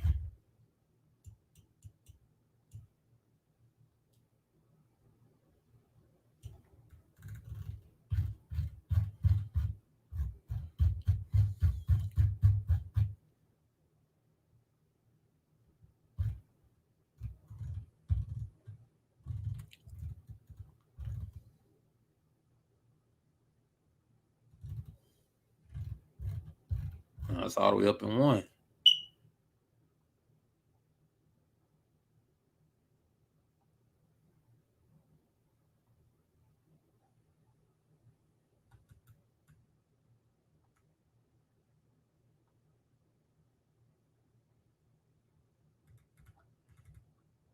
You remember where it spoke about this at?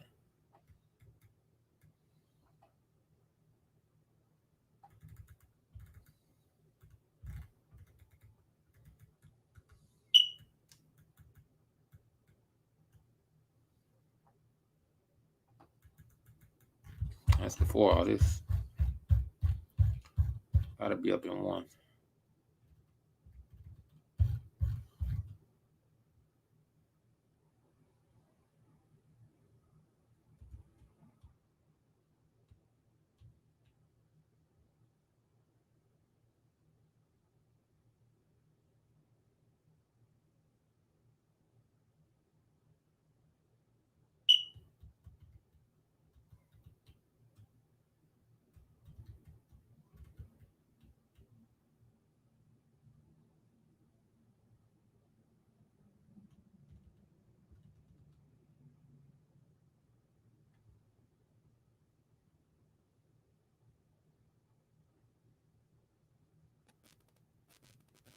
For those of you, tuning in, we're trying to find out where it speaks about this copy of Jerusalem.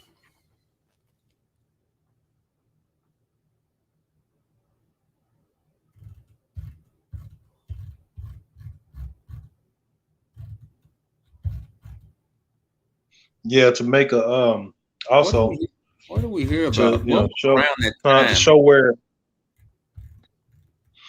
to show where what this Fort of Antonia, what we know today is that they proclaim or claim that it's the temple or is Jerusalem. We're trying to make the comparison to see if this Fort of Antonia is actually the copy um, of Jerusalem and the temple.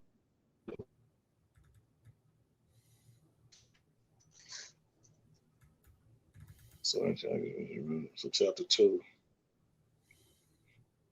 Yeah, we're gonna have to get into this even on the once we even when we get off this this and I really have to know where this fake Jerusalem and fake thing is, because once you know like that's the fake place, like okay, now I gotta cry out, where's the real? Where's the real place? This is where I heard of Citadel at, but it's a lowercase c. After Antiochus name sees Dora, expedition needs cannot take shame position. Let's see now.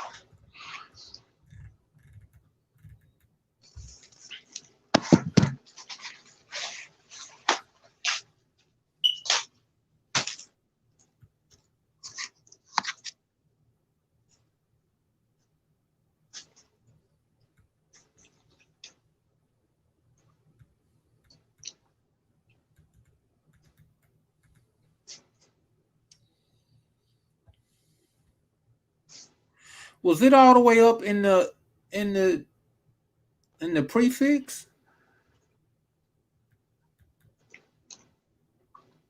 I do not know, but what I'm willing to do is even afterward, man, get in there and do some research and find these things. To be honest,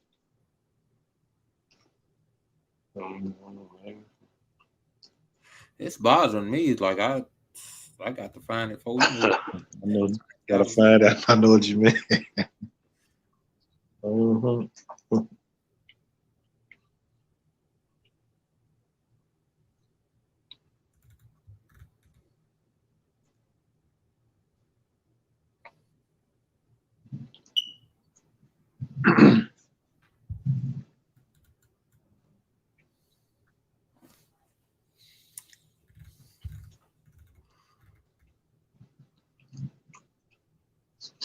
He also took a great many other cities of Idumea.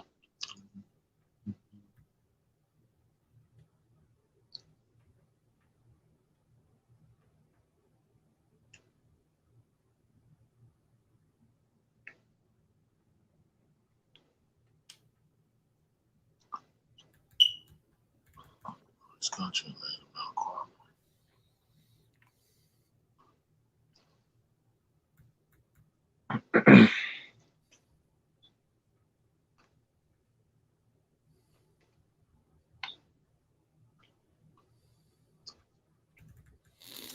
I think it's before all of this, man. It gotta be, unless we just move past it quick.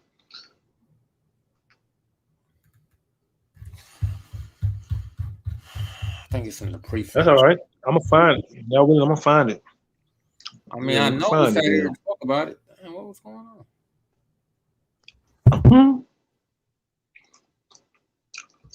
The hell?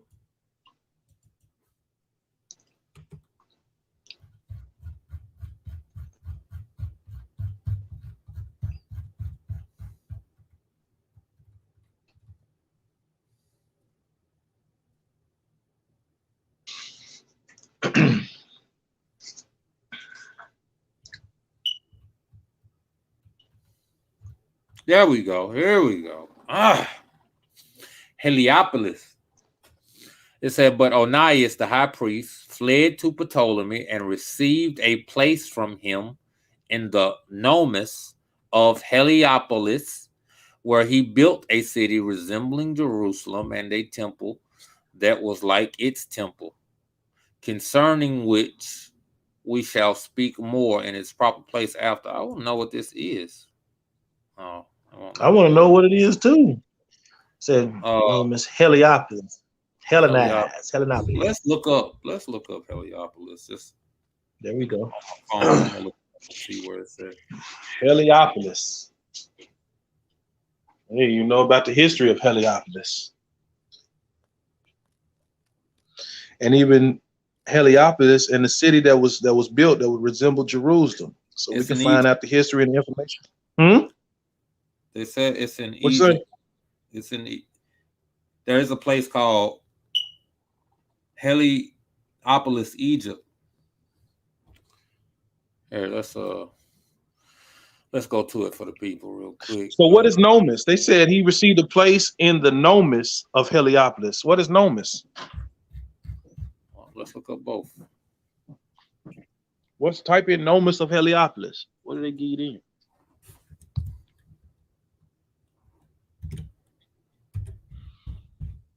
So they made a whole little city, a whole little temple resembled that of Jerusalem.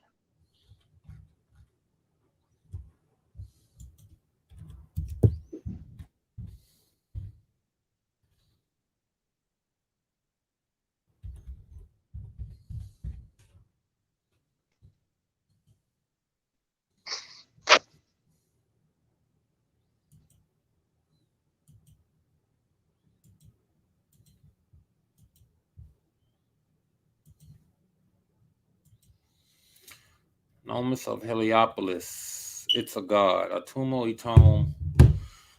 Then the most prominent of many forms under which the sun god appeared in Egypt, being identified especially with the setting of the sun, so that the city bore the name. These are the images of the city. Oh, it's only got one. What is that? All they got for me?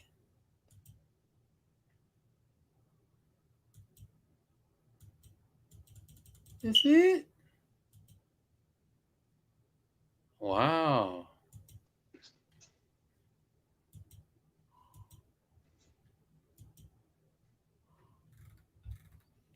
Why can't I see all of this?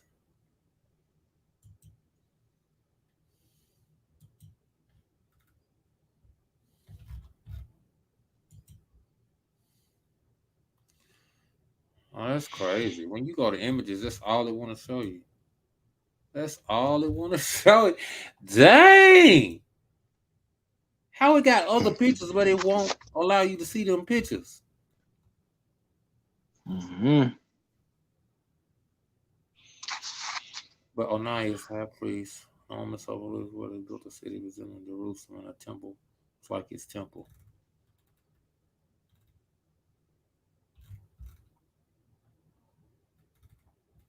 Wow. It want to talk about what Josephus said about it, but it won't like act like it's just. They don't want to give you nothing on it. Everything is got something to do with Josephus' book. And the pictures, they don't even want to show you the pictures. Wars of the So Jews. on this thing, it refers back to Josephus, what Josephus said, and then it refers back to Josephus, the book of Josephus, right? On this site that you're looking at now. Oh, look, I'm looking at it. You can't see it? I can only see the Heliopolis in JewishEncyclopedia.com. Oh, my bad. It's Then you said they won't even let you see all the images. They just show you that one image and you can't see the images. They won't let you see it. They won't allow you to see the images. Yeah, it was frozen on my end. I couldn't even see it. I seen that. Heliopolis, what you went to. Can you see me like scrolling Yeah, I now? can see you moving up and down. Yeah, I can see you doing that now. Yeah. Okay, yeah. See, on this, it's not showing nothing about anything else. It's saying what he said. Nomus of Heliopolis. Is there a way that we can type in? Sometimes, if they have it, we got to ask the right questions, right? So, how about what place was a copy of the temple? You know how you word that? How would you word that? Let's say it what it is.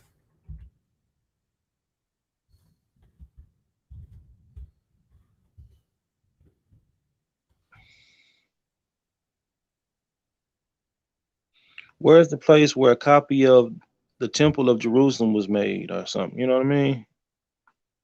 Mm. That take meditation. I'm gonna have to think on that end. What place is a copy of Jerusalem? What does the Bible say Jerusalem city?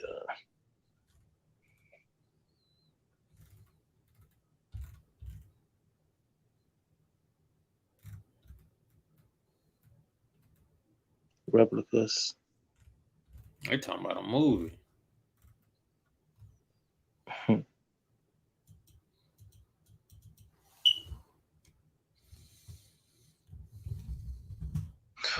Where is the place where a copy of the Temple of Jerusalem was erected or built? You know, what is ancient Salapas?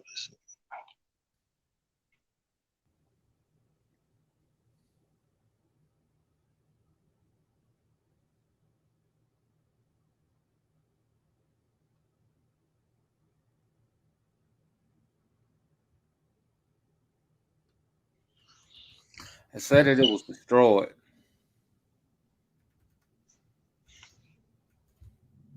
but it don't make no mention that it was that it was established as a replica of Jerusalem. No, That's what we're trying to see. That's what we. I don't. That's the thing that we got to type in somehow, some way they got to be to try to lying if it about is. the whole thing because it's still living. Because it's Jerusalem now. What they Mhm. call, I mean, it's Jerusalem. It ain't. That's what it is. Because they trying to So act that place that like it don't hmm exist they're no trying to more. act like that. Maybe type is the fort of Antonia. Is that was that a replica of the Temple of Jerusalem? You know what I mean? I don't know. Okay.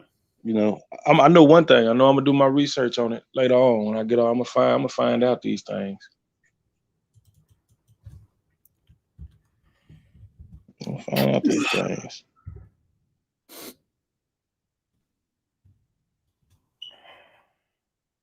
Antonia Fortress was a military barracks built over the Hasmonean Barracks by Herod the Great, named for his patron Mark Antony. A pre-31 BC date is certain for the fort, as Mark Antony was defeated by Octavius, later Augustus Caesar, sea battle of Actium. Where was the fortress of Antonia in Jerusalem? It was located in the northwest corner of the Temple Mount and called the Fortress of Antonia, named after Herod's friend Mark Antony, another one of Herod's landmarks.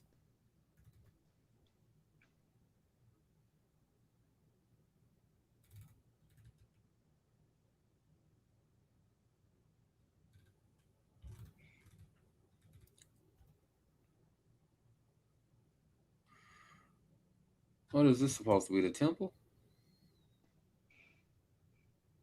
That's Fortress Antonia right there, right? Is the Temple Mount actually Fortress Antonia? That's what the question is on that. Oh, Antonia Fortress Palace, condemnation of Christ.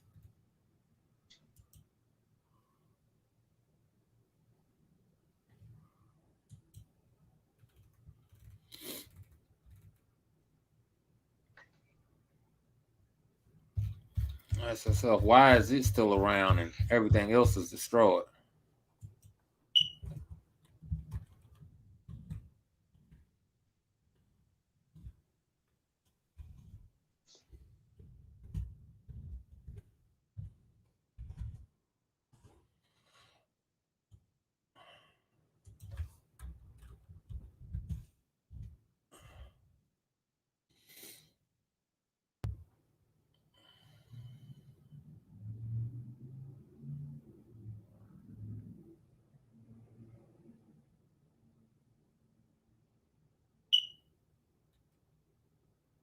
Yeah, it said The so-called Temple Mount is actually the remains of Fort Antonia. Josephus makes two statements about Antonia that seem to contradict one another. First, let's see what that is.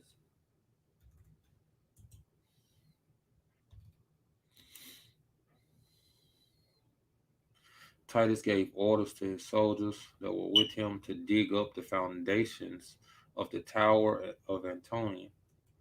The rest of the Roman army had, in 7 days' time, overthrown foundations of the Tower of Antonia and made a ready and broad way to the temple. So I guess it surrounded it. I don't know. Like you said, we can get into it another time. But I'm wondering why it's called Antonia. And then we got this other part where He said it was named after Mark Antony. yeah, but over here in Josephus, this other city is called Antone, right? Something like that. Yeah, Anthony, Antonio. I mean, go ahead. This Antonio. This little section right here where it talks about the mock city. What was we at with that?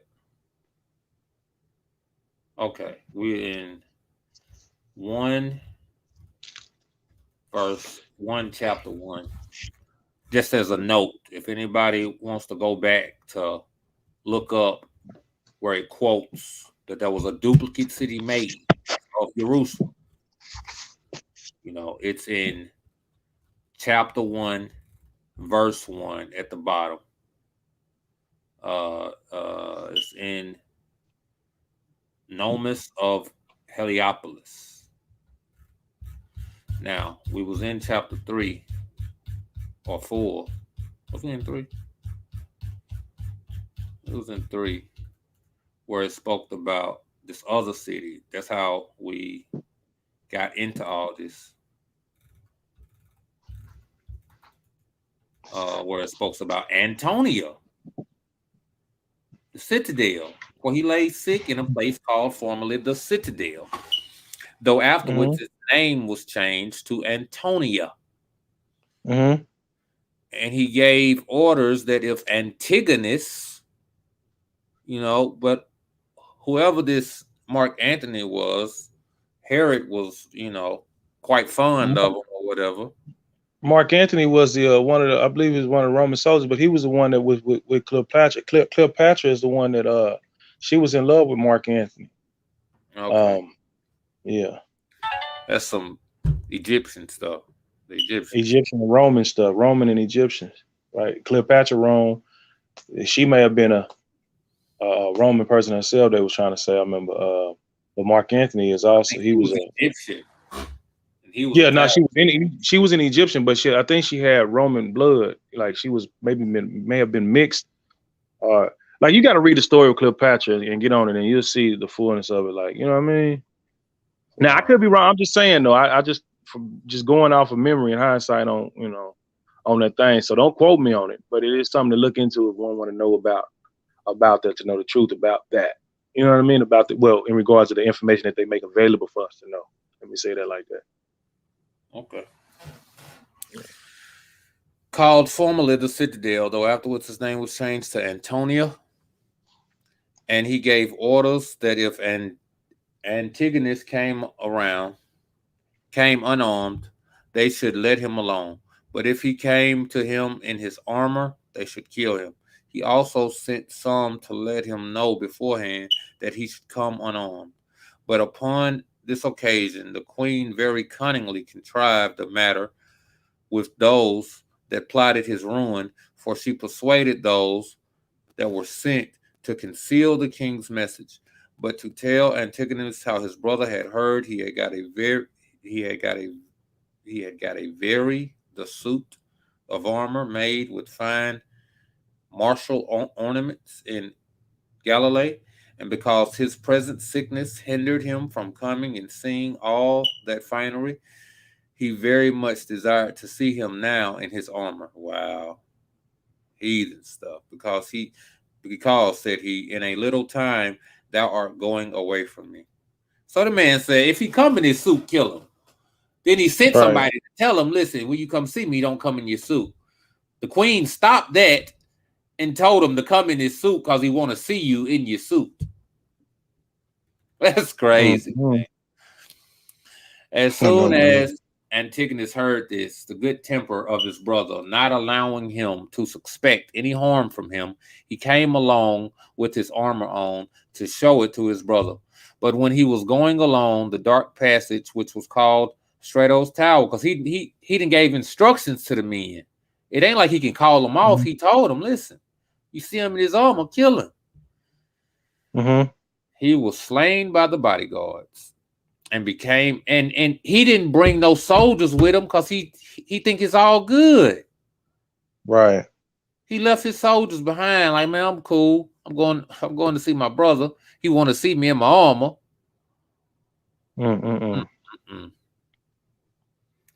And became an eminent instance how calumny destroys all goodwill and natural affection, and how none of our good affections are strong enough to resist envy perpetually. I bet you that queen was probably of another nation. It don't say, but I'm pretty sure. Right. It don't say. It don't even say her name. Who is she? Apparently wicked as hell. She bringing strife between two brothers. Mm-hmm. And why did she want him killed anyway? So did she envy the love that he had about power? They were sharing power. With him gone, it's only one king. And if I'm not mistaken, she gonna get him killed too. If I'm not mistaken, because I recall hearing this on audio. I think she gonna try to so she can try to wield all power. Yeah. And if I'm not mistaken, she did, and she did it fairly well too for a time frame. If I'm not mistaken, but we keep on going. And truly, anyone would be surprised at Judas upon this occasion. Where did Judas come from? Anyone would be surprised at Judas upon this occasion. He was of the sect of the Essenes, and had never failed or deceived men in his predictions before. Now, this man saw Antigonus as he was passing along by the temple and cried out to his acquaintance. They were not a few who attended upon him as his scholars. "Oh, strange," said he, "it is good for me to die now, since truth is dead before me, and somewhat that I have foretold hath proved false. For this Antigonus is this day alive, who ought to have died, who ought to have died this day. And the place where he ought to be slain according to that fatal decree was Strato's Tower, which is at the distance of 600 furlongs from this place. And yet 4 hours of this day are over already, which point of time renders the prediction impossible to be fulfilled." And when the old man had said this, he was dejected in his mind, and so continued. But in a little time, news came that Antigonus was slain in a subterranean place, which was itself also called Strato's Tower, by the same name with that Caesarea, which lay by the seaside. And this ambiguity it was which caused the prophet's disorder. Hereupon, Aristobulus repented of the great crime he had been guilty of, and this gave occasion to the increase of his distemper. He also grew worse and worse, and his soul was constantly disturbed at the thoughts of what he had done, till his very bowels being torn to pieces by the intolerable grief he was under. He grew up a great quantity of he threw up a great quantity of blood, and as one of those servants that attended him carried out that blood, he, by some supernatural providence, slipped and fell down in the very place where Antigonus had been slain, and so he split some of the murderer's blood upon the spots of the blood of him that had been murdered, which still appeared. Hereupon a lamentable cry arose among the spectators, as if the servant had spilled the blood on purpose in that place. And as the king heard that cry, he inquired what was the cause of it. And while nobody durst tell him, he pressed them so much the more to let him know what was the matter. So at length, when he had threatened them and forced them to speak out, they told, whereupon he burst into tears and groaned and said, So I perceive I am not like to escape the all-seeing eye of Yah as to the great crimes I have committed. But the vengeance of the blood of my kinsmen pursues me hastily. O thou most impudent body, how long wilt thou retain a soul that ought to die on account of that punishment it ought to suffer for a mother and a brother slain? How long shall I myself spend my blood drop by drop? Let them take it all at once, and let their ghosts no longer be disappointed by a few parcels of my bowels offered to them. As soon as he said these words, he presently died, when he had reigned no longer than a year. But you know what? No, I was going to say Hyrcanus is the one that raided David's temple. I was thinking like they cursed by something. I mean, he killed his brother and his mother. He killed the mother and the brother. Remember? Right. Yeah, but it seems as if they were cursed already because his brother died. His brother ain't killed nobody. You know what I'm saying? So why was their reign so short? Right, only a year. Okay. And now the king's wife, Lou, so I was wrong. His wife didn't kill him. He ended up dying on his own, but she's left now to reign. And now the king's wife loosed the king's brethren and made Alexander king. Oh no, she made somebody else king. Let me stop. And made Alexander king, who appeared both elder in age and more moderate in his temper than the rest, who, when he came to the government, slew one of his brethren. These people does not play. Slew one of his brethren as affecting to go. Oh, my bad. It's your turn. All right. And now the king's wife loosed the king's brethren and made Alexander king, who appeared both elder in age and more moderate in his temper than the rest, who, when he came to the government, slew one of his brethren, as affecting to govern himself, but had the other of them in great esteem, as loving a quiet life without meddling with public affairs. Now it happened that there was a battle between him and Ptolemy, who was called Latharus, and who had taken the city of Ashelchis. He indeed slew a great many of his enemies, but the victory rather inclined to Ptolemy. But when Ptolemy was pursued by his mother Cleopatra and retired into Egypt, Alexander besieged Gadara and took it, as also he did Amethyst, which was the strongest of all the fortresses that were about Jordan, and therein were the most precious of all the possessions of Theodorus, the son of Zeno. Whereupon Theodopus marched again. They said it right. Okay, Theodopus marched against him and took what belonged to himself as well as the king's baggage, and slew 10,000 of the Jews. However, Alexander recovered this blow and turned his force towards the maritime parts, and took Raphia and Gaza and Anthedon also, which was afterward called Agrippas by King Herod. But when he had made slaves of the citizens of all those cities, the nation of the Jews made an insurrection against him at a festival. For at those feasts seditions are generally begun, and it looked as if it should not been able to escape the plot they had laid for him. Had laid for him. Oh, Had hey, not. real quick. Mm-hmm. So it is some kind of a custom for our people to start a lot of bickering and fighting against each other around the feast days. Around the feast day. Mm-hmm. That's the same time when you talk when we found out that that's when Jerusalem got ransacked, when they all came together on the feast day and they was fighting each other. And got caught slipping. So if these have always been our problems, then this is the problems we need to address.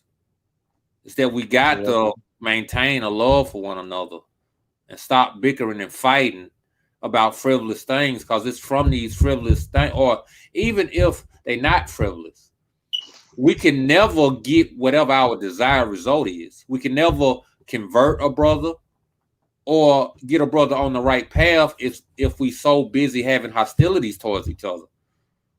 So the best case in any scenario is to just be peaceable. Mm-hmm.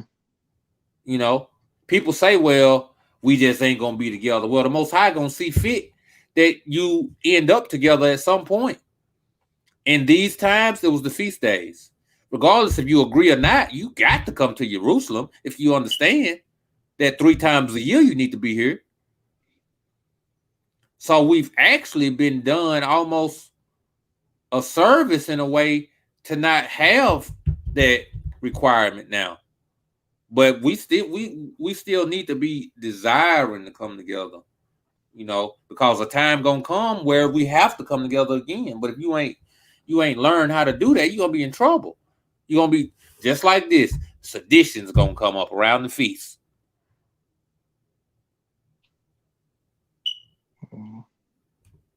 Go ahead. Mm. Okay, 3, starting at the top again. But when he made slaves of the citizens of all those cities, the nations of the Jews made an insurrection against him at a festival. For at these feast seditions are generally begun, and it looked as if he should not be able to escape the plot they had laid for him. Had not his foreign auxiliaries, the Poseidons and Cilicians, assisted him. For Yeah. as the Sicilians. Sicilians, That's that's why they Italian. mixed. That's why they blended. They was hanging with them Jews. Had them babies. Assisted him, right? For as the Syrians, he never admitted them among the mercenary troops. Syrians, Syrians. Oh yeah, He never. I guess it's both. It depends on how you want to do it. Depending on how you Syrians. Okay. He never admitted them among the mercenary troops on account of their innate enmity against the Jewish nation. And when he had slain more than 6,000 of the rebels, he made an incursion into Arabia. And when he had taken the country together with the Galitaries, how you say that? Uh, Galitaries, Galitaries, Gileadars. Galitaries, that right there, and Moabites.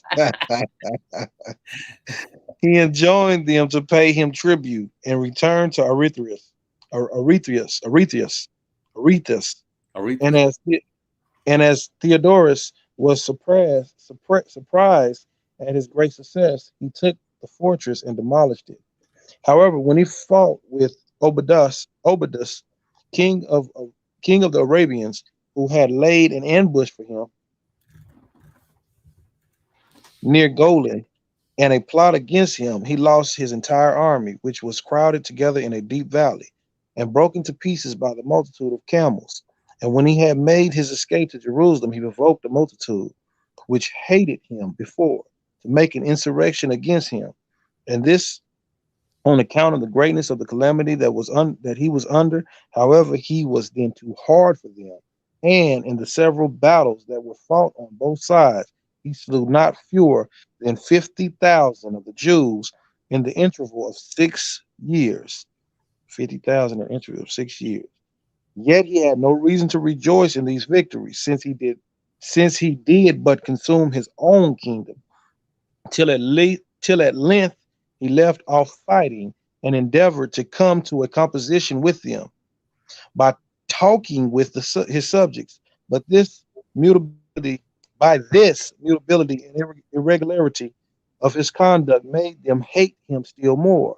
And when he asked them why they so hated him and what he should do in order to appease them, they said, by killing himself. Kill yourself. Oh, kill yourself. You know Wow. these some Kill black folk yourself. Right. still talk What like can I that. do?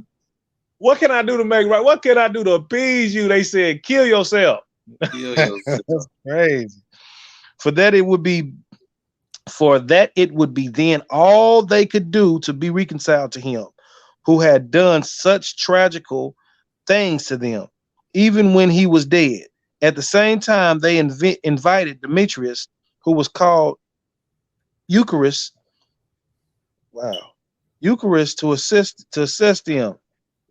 And as he readily complied with their requests in hopes of great advantages, and came with his army, the Jews joined with those their auxiliaries about Shechem.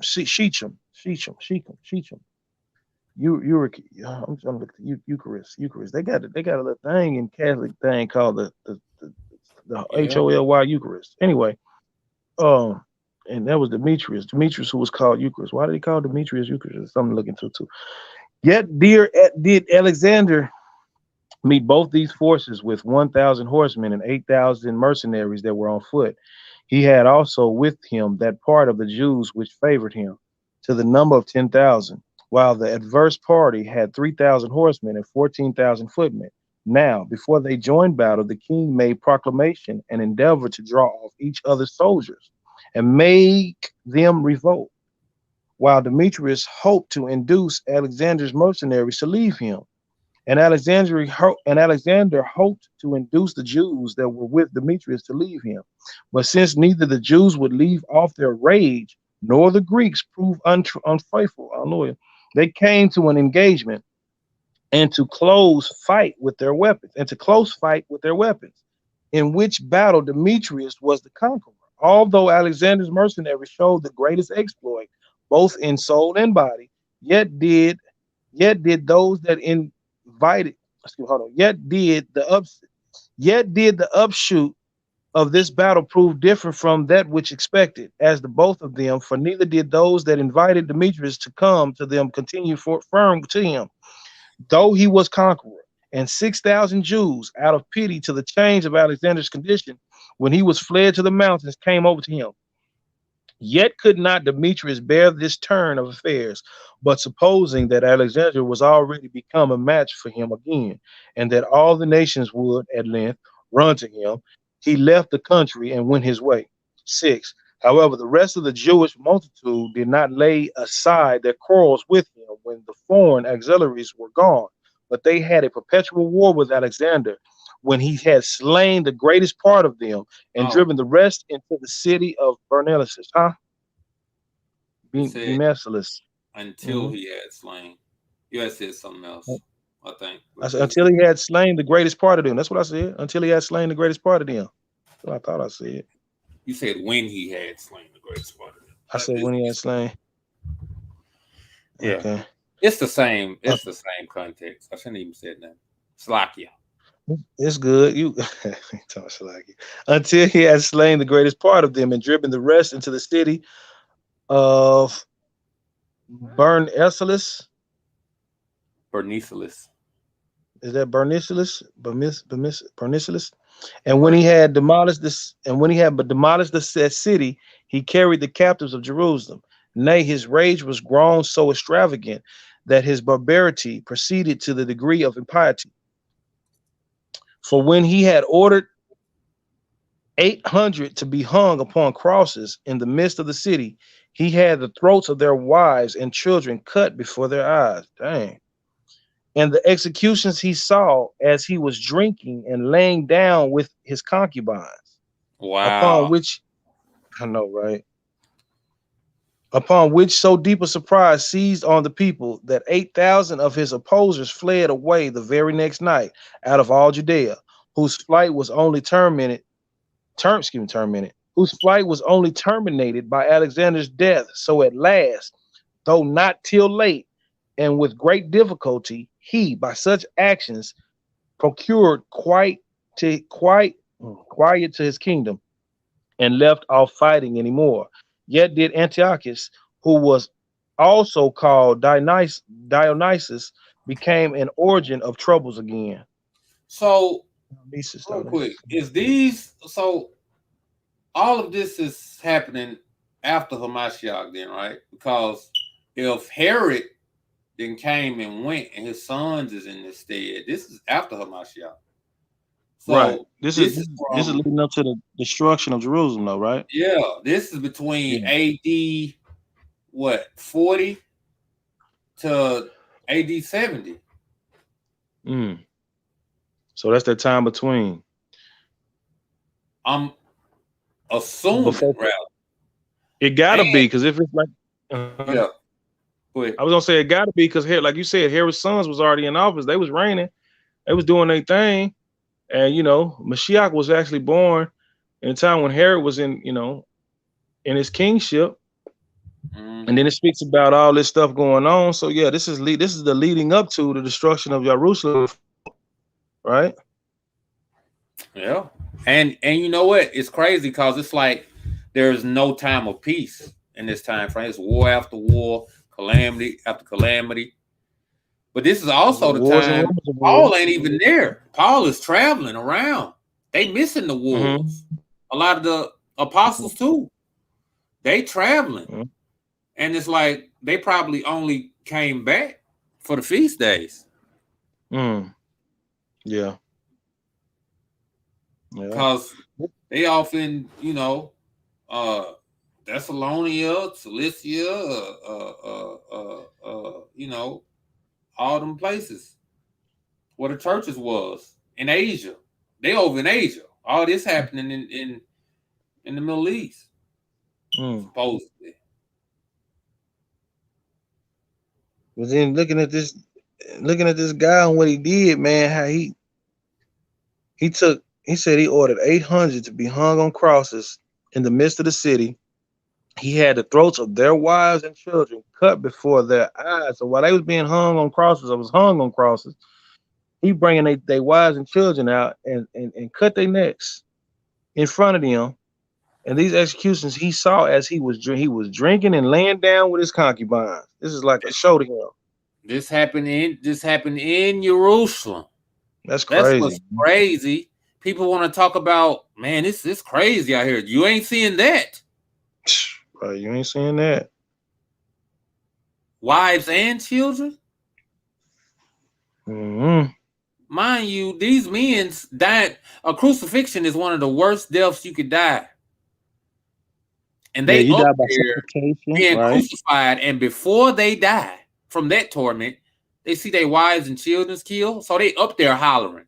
They hollering from pain and suffering and from that. Ooh-wee. Man, look.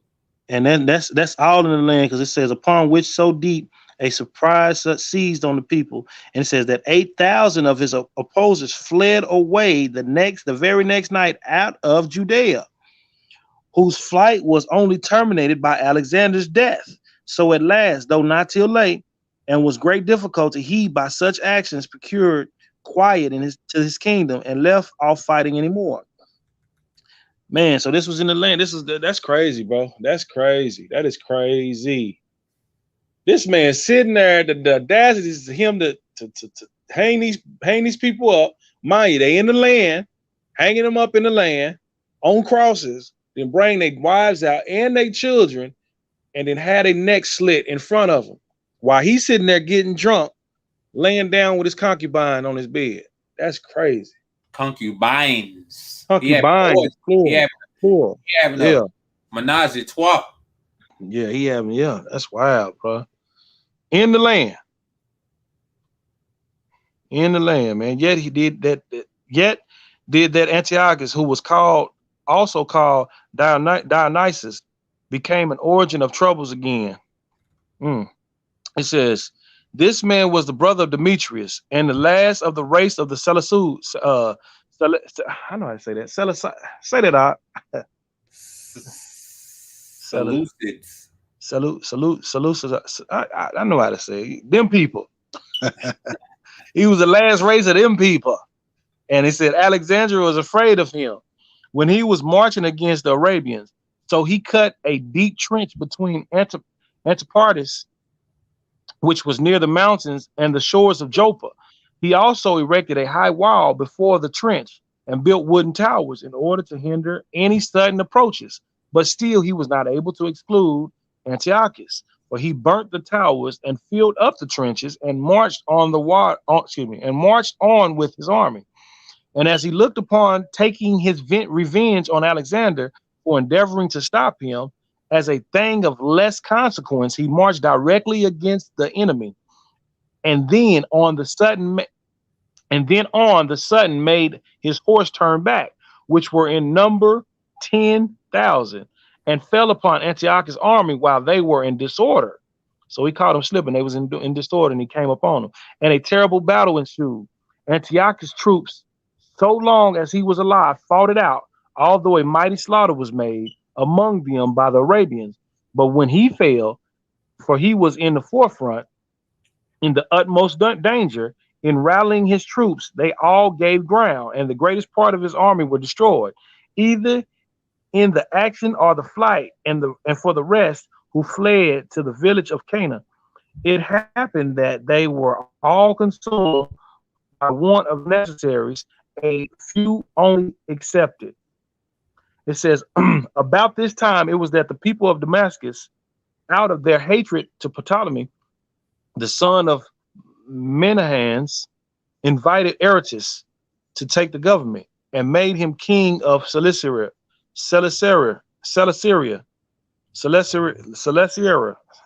You had it right. This man also made an expedition against Judea and beat Alexander in battle, but afterwards retired by mutual agreement. But Alexander, when he had taken Pella, marched to what's Gerasa. Crazy? Hold on. Go ahead.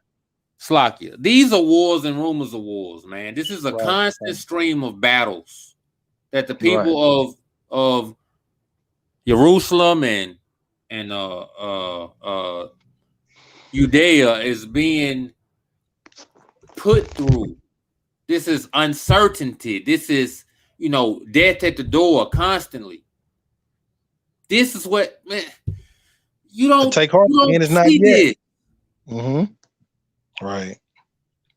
You can't, not to the degree that they're having it. That's like America fighting China one year, fighting Russia the next year, fighting Syria the next year, fighting Canada the next, fighting Mexico the next. This is a war on all sides that we never get out of. I mean, come on, man. People not going through this. I'm talking about on the land, not going off and fighting somebody else. America used to going to other people's land and fight. Right. But this was coming to them. Been fought here since the damn Revolutionary War. Come on, man. People just be saying stuff like it's the context of it. Just don't even go, man. And I'm gonna share something else with. Exactly. Go ahead, Doc. Now go ahead. You saying it. You saying it. That's what I'm gonna share. That's what I was gonna share. That's what I was gonna say. What you was about to say is what I was about to say is that this is what he was talking about. That it was gonna be wars and rumors of wars, and all these things was gonna take place. But take heart. The end is not yet. The end of what? You get what I'm saying? The end of Jerusalem. It ain't over with yet. You see what I'm saying? That's what he's talking about in context. It's gonna get worse than this. Right. So that's what he's talking about. And it says, okay, $2 for that one. March to Gerasa again, out of the covetous desires he had of Theodorus' possessions. And when he had built a triple wall about the garrison, he took the place by force. He also demolished those. I'm right here. Okay. Well, I'm still on that first paragraph, bro. I started at 8. Oh, I'm in 8. I'm in 8. Start at the top of 8. I can start at the top. Yeah. Come back to Bud Alexander. Say it again. Bud Alexander here. Bud Alexander. Okay. Bud Alexander, when he had taken Pella, marched to Gerasa again, out of the covetous desire he had of Theodorus' possessions. And when he had built a triple wall about the garrison, he took the place by force. He also demolished Golan and Seleucia, and what Lucia. was called Say Lucia. Seleucia, and what was called the Valley of Antiochus. Besides which, he took the strong fortress of Gamala and stripped Demetrius, who was governor therein, of what he had, on account of the many crimes laid to this charge, and then returned into Judea, after he had been 3 whole years in this expedition. And now he was kindly received of the nation because of the good success he had. So when he was at rest from war, he fell into a distemper, for he was afflicted with a quartan ague, ague of suppose that by exercising himself again in martial affairs, he should get rid of this distemper. But by making such expeditions at unreasonable times, and force his body to Unseasonable time. oh, my bad, sorry about that. By making such expeditions at unseasonable times, and forcing his body to undergo greater hardships than it was able to bear, he brought himself to his end. He died, therefore, in the midst of his troubles, after he had reigned 27 years. Mm. Alexander, Alexandra reigns 9 years, during which time the Pharisees were the real rulers of the nation. This is the mom, I think, that appointed Alexander and all that. The wife of Antigonus, if I'm not mistaken.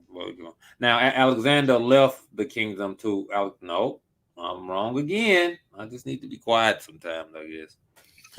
Now, Alexander left the kingdom to Alexandra, his wife, and depended upon it that the Jews would now very readily submit to her, because she had been very averse to such cruelty as he had treated them with, and had opposed his violation of their laws, and had thereby got the goodwill of the people. Nor was he mistaken as to his expectations, for this woman kept the dominion by the opinion that the people had of her piety, for she chiefly studied the ancient customs. This is what I was talking about. I gave her characteristics over to Antigonus' wife. But when I was like, she did it quite well. Mm-hmm. That's what I was talking about. Okay. For she chiefly studied the ancient customs of her country, and cast those men out of the government that offended against their Kodash laws. And as she had 2 sons by Alexander, she made Hyrcanus the elder high priest on account of his age, as also, besides that, on account of his inactive temper, no way disposing him to disturb the public. But she retained the younger, Aristobulus, with her as a private person. See, these names, man, is throwing me. I thought Hyrcanus was the one that raided David's tomb, and I thought Aristobulus was the brother of what's the other one's name that died? They both died. Oh, the brother you talking about? When I come about Antigonus, Yeah. Antigonus. With her as a private person by reason of the warmth of his temper. And now the Pharisees join themselves to her to assist her in the government. See how that name just came out of nowhere? No explanation or nothing. It's the Pharisees. But I told you, they joined in the politics. And now the Pharisees join themselves to her to assist her in the government. These are a certain sect of the Jews that appear more religious than others and seem to interpret the laws more accurately. Okay. See, This is what they are. Don't Mm. even say that they Levites. Mm-hmm. Just They Jews. don't. Right. A certain sect. While leaders and others seem to interpret the laws more accurately. Lo, Alexandra hearkened to them to an extraordinary degree, as being herself a woman of great piety towards Yah. But these Pharisees artfully insinuated themselves into her favor by little and little, and became themselves the real administrators of the public affairs. That they banished and reduced whom they pleased, they bound and loosed at their pleasure, and to say all at once, they had the enjoyment of the royal authority, whilst the expenses and the difficulties of it belonged to Alexandra. She was a sagacious woman in the management of great affairs, and intent always upon gathering soldiers together, so that she increased the army the one half and procured a great body of foreign troops to her own nation, became not only very powerful at home, but terrible also to foreign potentates, while she governed other people and the Pharisees governed her. Now, you got to understand and keep in context, these are Herod's descendants, all, you know, I don't know if at this point it's half, but we do know they got some Edomite blood in them. Mm-hmm. Now, her, I don't know, but I do know Alexander is one of Herod's sons, because Alexander is the son of the wife and that king, the king that killed his brother. So when those two brothers died, one of their wives appointed her son, which is Alexander, to be king. And then when he died, he let his wife reign. His wife is Alexandra. Alexander. Mm-hmm. Now it don't say exactly what she is. If she's 100% Yehuda or um Northern Kingdom, or if she's um Edomite. But it does say she has a reference to her all, to Yah. Mm-hmm. So either way, it appears as if even the Edomites at that time, some of them kept the laws and statutes and commandments, um, even if it was only, you know, partially or whatever. Because here we have a woman who was, married to at least a partial Edomite, if not completely, observing Torah. All right. Oh yeah, foreign troops to our own 3. nation became not only powerful at home. We had three. Mm-hmm. While she governed her people, and the Pharisees governed her. Accordingly, they themselves slew Diogenes, a person of figure, and one that had been a friend to Alexander, and accused him as having assisted the king with his advice for crucifying the 800 men aforementioned. Hold on now. Accordingly, they themselves who died in him. That's the one that was hung Oh, on the cross. yeah. The Pharisees, I'm guessing, slew Diogenes themselves. I don't know if it's by their own hand or by their own orders. Slew Mm. Diogenes, a person figure, and Mm-hmm. one that had been a friend of Alexander, and accused him as having assisted the king with his advice for crucifying the 800 men aforementioned. They also prevailed with Alexandra to put to death the rest of those who had irritated him against them. Now, she was so superstitious as to comply with their desires. She felt obligated. She felt as if she went against the priesthood, she'd be going against Yah, which is what a lot of our people still feel to this day. Just be quiet and take it. Whatever they say, do.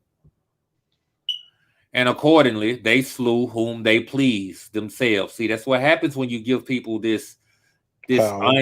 mitigated rain. They do what they want to do with it. And you don't ask no questions. We got this.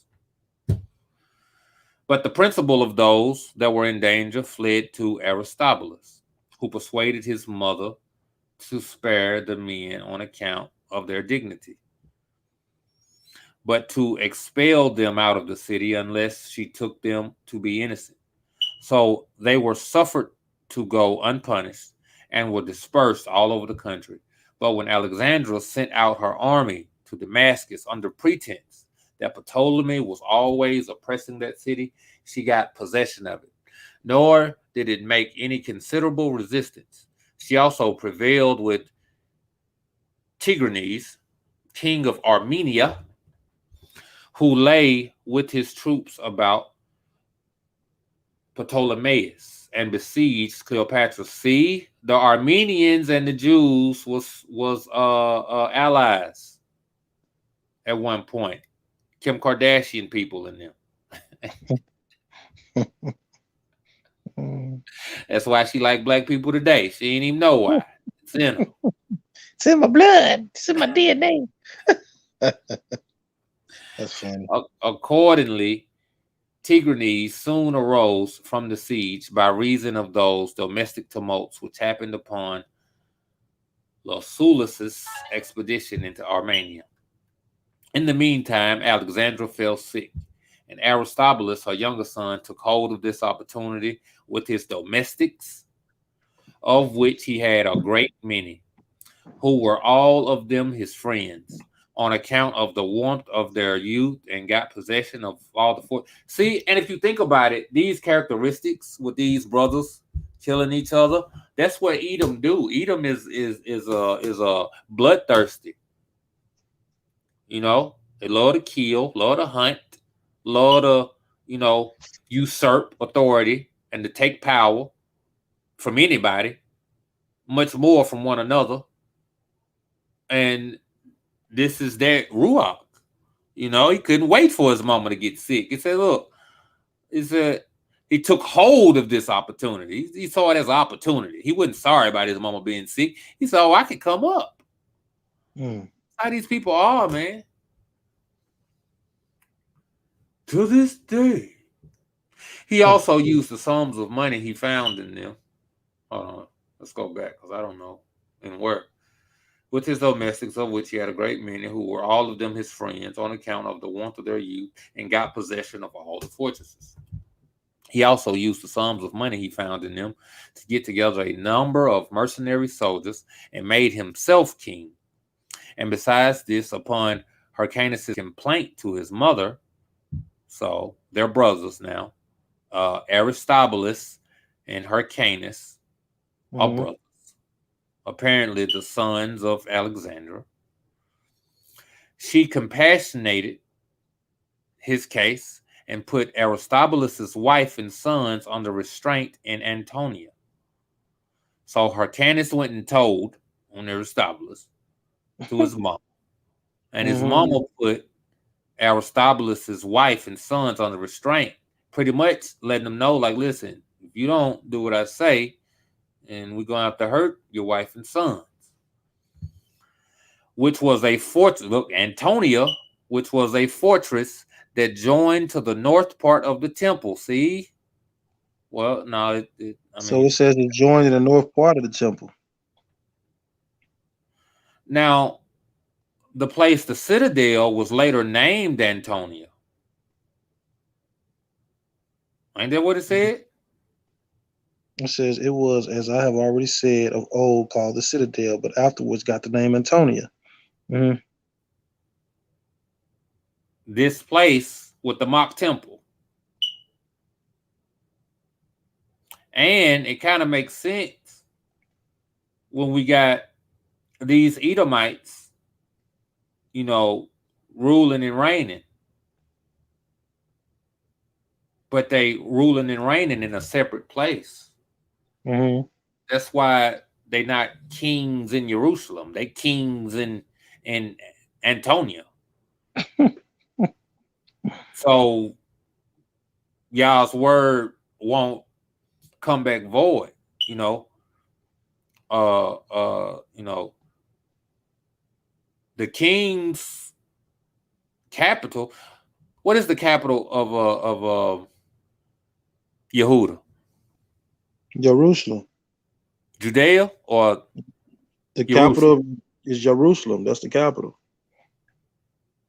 Right. So it makes sense that if they then made this kingship, that it wouldn't be able to reign out of Jerusalem, that it could only reign out of another place.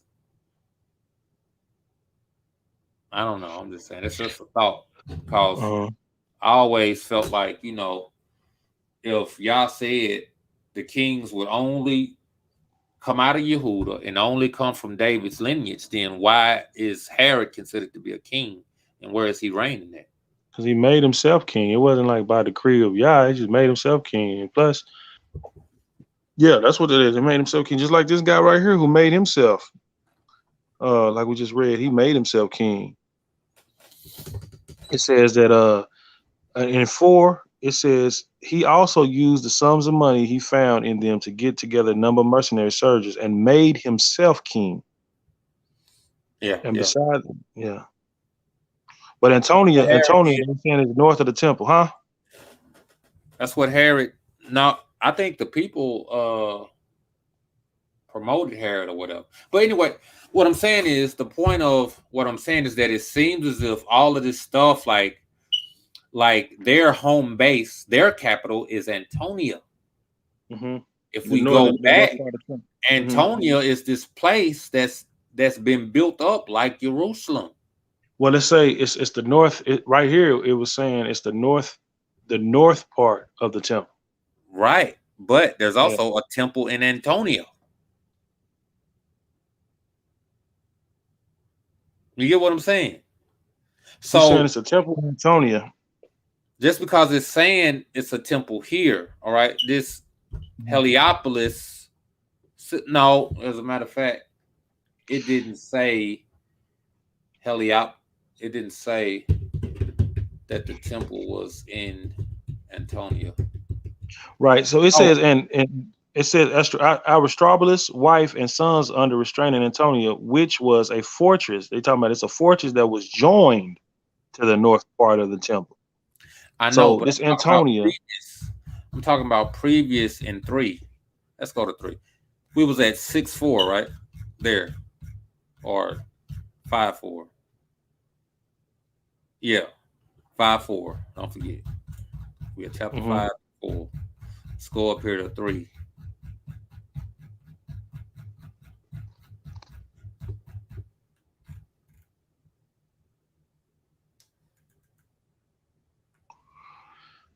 You know, I got some homework to do. I got to do some due diligence on some things in regards to that. You know, what the copy that was made, the temple that was like a reconstruction or a copy of the real one. I didn't know where that was at. Where was the place? Where did they build it at? And find that. And then when we seen the picture of Antonia, we seen it was a part, you know, even they had that little circle around a little portion that was part of this big old temple that was connected to. And this Josephus on this right here, but it was connected to the northern part of the temple. What threw me off right here is that it says citadel, right? For he lay sick in a place formerly called the citadel, though afterwards his name was changed to Antonia, right? Citadel, right? Now we go up to verse 1. I mean, the chapter 1, verse 1.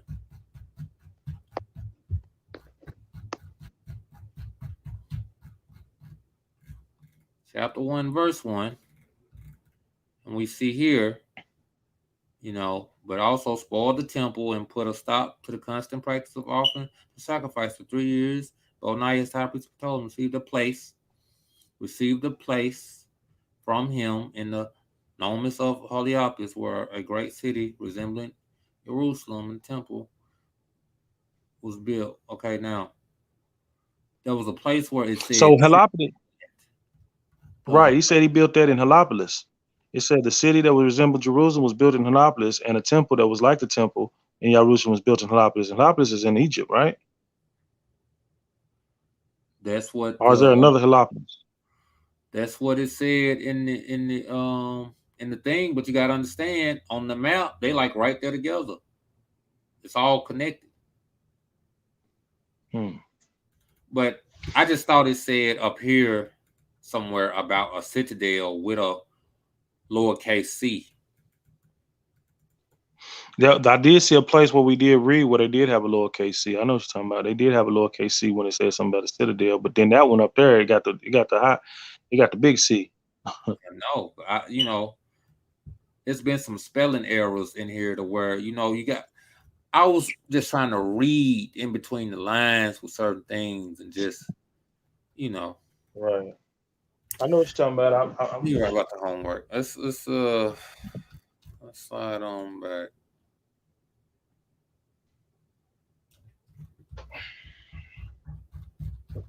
Okay, we was at 5 and 4.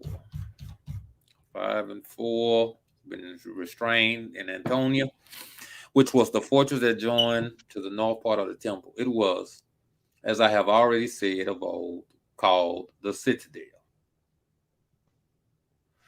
but afterwards got the name of Antonia, when Antony was lord of the east, just as the other cities, Sebaste and Agrippius, and their names changed, and these given them from Sebastus and Agrippa. But Alexandra died before she could punish Aristobulus for his disinheriting his brother after she had reigned 9 years. Let's read 6 and then close out from there. Okay.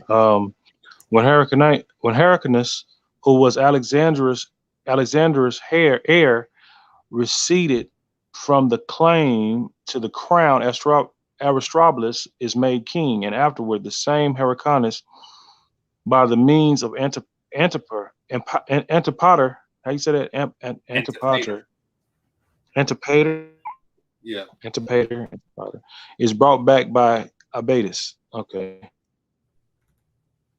At last, Pompey is made the arbitrator of the dispute between the brothers. Now, Hyrcanus was the heir of the king to the kingdom, and to him did his mother commit it before she died. But Aristobulus was superior to him in power and magnanimity. And then there was a battle between them to decide the dispute about the kingdom near Jericho. The greatest part deserted Hyrcanus and went over to Aristobulus. But Hyrcanus, with those of his party who stayed with those of his party who stayed with him, fled to Antonia and got into power the hostages that might he for his preservation, which were Aristobulus' wife and her children, but they came to an agreement before things should come to extremities, that Aristobulus should be king, and Hyrcanus should resign that up, but retain all the rest of his dignities, as being the king's brother. Hereupon they were reconciled to each other in the temple, and embraced one another in a very kind manner, while the people stood round about them. They also changed their houses, while Aristobulus went to the royal palace, and Hyrcanus retired to the house of Aristobulus. Now those other people where a variance with Aristobulus were afraid upon his unexpected obtaining the government, and especially the concerned Antipater, whom Aristobulus hated of old, by birth an Idumean. See, now they making mention about what this guy, who this guy is, concerning Antipater, whom Aristobulus hated of old. He was by birth an Idumean, so he was an Edomite. Antipater, and one of the principal of that nation, on account of his ancestors and riches and other authority that to him belonging. He also persuaded Hyrcanus to flee to Aretas, the king of Arabia, and to lay claim to the kingdom, as also he persuaded Aretas to receive Hyrcanus to bring him back to the kingdom. He also cast great reproaches upon Aristobulus as to his morals, and gave great commendations to Hyrcanus, and exhorted Aretas to receive him, and told him how becoming and filing it would be for him who ruled so great a kingdom, to afford his assistance to such as are injured, alleging that Hyrcanus was treated unjustly by being deprived of the dominion which belonged to him by the per, pre, Prerogative. prerogative of his birth. And when he had predisposed them both to do what he would have them, he took Hyrcanus by night and ran away from the city. And continuing his fight with great swiftness, he escaped to the place called Petra, which is the royal seat of the king of Arabia, where he put Hyrcanus into Aretas' hand. See, Petra is a place in Idumea, right? That's a place in Edom. It's Petra. Yeah, Petra. That's a place in Edom. I'm not sure. I know I've heard it before. Right. I think that's the capital city of Idumea, of Edom, which is the royal seat of the king of Arabia. Petra, Arabia. Listen, where he put Hyrcanus into Petra's hand, and by discoursing, is Hyrcanus. Hyrcanus. You keep saying Hyrcanus. Hyrcanus. All right, Hyrcanus, tomato, into Arteas' hand, and by discoursing much with him and gaining upon him many presents, he prevailed with him to give him an army that might restore him to his kingdom. This army consisted of 50,000 footmen and horsemen, against which Aristobulus was not able to resistance. Okay, you got to move that thing away. But was deserted and was driven to Jerusalem. He also had been taken at first by force. If Scaurus, how you say that? Scaurus, the Roman general had not come. Scaurus, the Roman general, had not come and seasonably interposed himself and raised the siege. Scaurus was in Syria from Armenia by Pompey the Great when he fought against Tigranes. So Scaurus came to Damascus, which had been lately taken by Metellus and Lollius, and caused them to leave the place. And upon his hearing how the affairs of Judea stood, he made haste thither as to a certain booty. Man, our people going through it right here. It's battles everywhere. Man, on all sides. It's like it don't stop. Wait, they don't have no time for rest. Ain't no rest. No time. As soon, therefore, as he was coming to the country, there came ambassadors from both the brothers, each of them desiring his assistance. But Aristobulus, 300 talents had more weight with him than the justice of the cause, which some, when Scarius had received, he sent a herald to Hyrcanus, and the Arab. Hey man, Hyrcanus. Hyrcanus. Are you sure it's Hyrcanus or is it Hyrcanus? It's her. Instead of an E, it's a Y. It's her. But that Y-A-E-I-O-U and sometimes Y. No.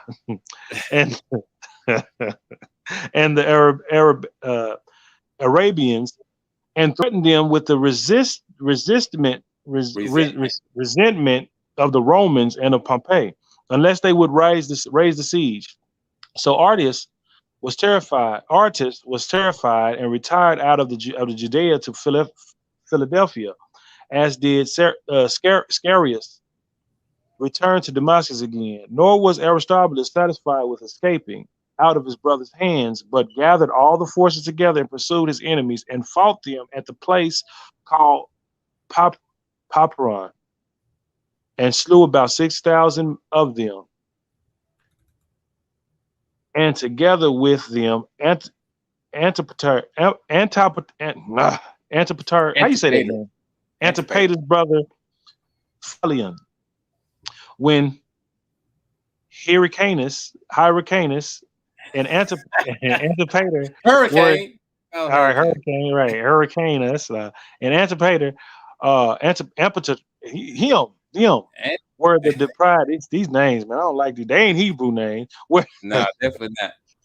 Where they deprived of their hopes from the Arabians, they transferred the same to their adversaries and became Pompey and passed through Syria and was to Damascus. They fled to him for assistance. And without any bribes, they made the same equitable pleas that they had used to Aratus and besought him to hate the violent behavior of Aristobulus, and so bestowed the kingdom on him to whom it justly belonged, both on account of his good character and on account of his superiority in age.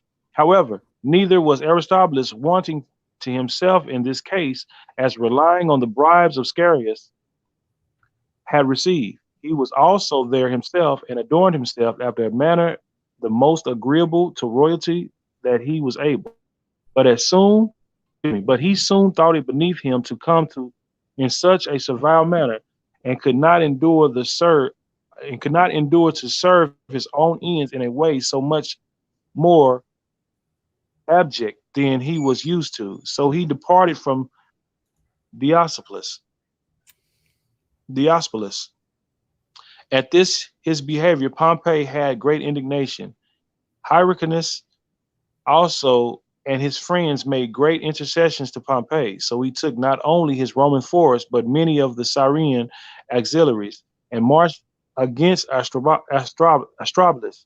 But when he had passed by Pella and Scythopolis, and was come to Coria, where you enter into the country of Judea, when you go up to it through the Mediterranean parts, he heard that Aristobulus was fled to Alexandrium, which is a stronghold fortified with the utmost magnificence and situated upon a mountain. And he sent to him to come down.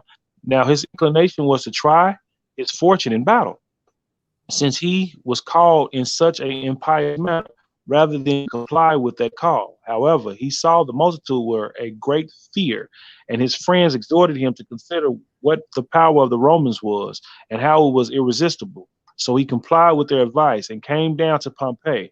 And when he had made a long apology for himself and for the justness of his case in taking the government, he returned to his fortress. And when his brothers invited him again to plead his cause, he came down and spake about the justice of it. And when he went without any hindrance from Pompey, so he was between hope and fear. And when he came down, it was to prevail with Pompey to allow him the government entirely. And when he went up to the citadel, it was that he might not appear to debase himself too low. However, Pompey commanded him to give up his fortified places, and forced him to write to every one of their governors to yield them up, they having had this charge given them to obey no letters, but what were of his own handwriting. Okay, so we told him don't obey no letters, only that of his own handwriting. Accordingly, he did what he was ordered to do, but had still an indignation at what was done, and retired to Jerusalem, and prepared to fight with Pompey. Pompey did not give him time to make any preparations for a siege, but followed him at his heels. He was also obliged to make haste in his attempt by the death of Mithridates. Mithridates?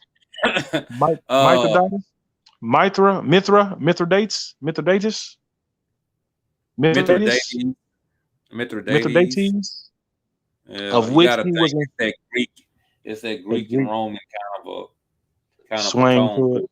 Yeah. Mithridates, of which he was informed about Jericho. Now here's the most fruitful country of Judea, which bears a vast number of palm trees, besides the palm trees whose sprouts they cut with sharp stones. And at the Where you get incision, palm from? it said because it spelled it wrong. So I know it meant to be palm Oh, trees. You see how they spelled it wrong?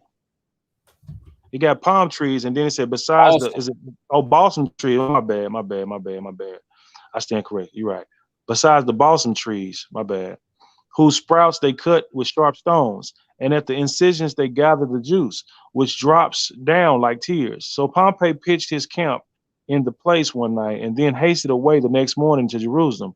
But Aristobulus was so frightened at his approach that he came and met him by way of supplication. He also promised him money, and that he would deliver up both himself and the city in his disposal, and thereby mitigated the anger of Pompey. Yet did not he perform any of the conditions he had agreed to. For Aristobulus' party would not so much as admit Gabinius into the city, who was sent to receive the money that he had promised. Okay, that's chapter 7. We're seeing it. Okay. All right. Let's Hey, but see. I want to know something too though. I want to make a good note of this right here. Petra, which is the capital of Edom, of Idumea, is the chief seat or the king seat of Arabia. So that right there should give you a hint. That could be that the Arabians could be Edomites. Mm. Because it said It Petra. is. There's some people that say that though. Yeah, because Patria is the chief city. Look up Patria and see what capital is Patria of. It's going to be Idumea. It's going to be Edom. And it says that's the king seat of Arabia. So we could have been misled of who. I mean, well, Edom is connected. The Rome's are connected with Edom, but the true Edomites and stuff like that could be the Arabians. Mm. Considering what Josephus has brought out in regards of Petra being the king seat of Arabia, of the Arabian.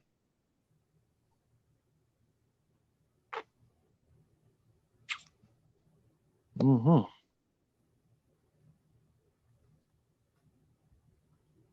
I don't know. But we 3 hours 36 minutes into this thing. We'd like to thank y'all for joining us for part one. I probably have to rename the title of this thing. Matter of fact, let me go ahead and fix that. Gonna go from chapter 1 through 6. Mm-hmm. Chapter 1 through 6. Mark 67 podcast.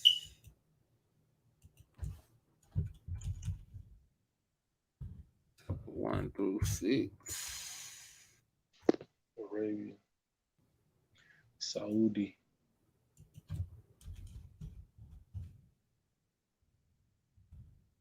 Chapter 1 through 6. Let's get it. Saudi Arabia and Saudi.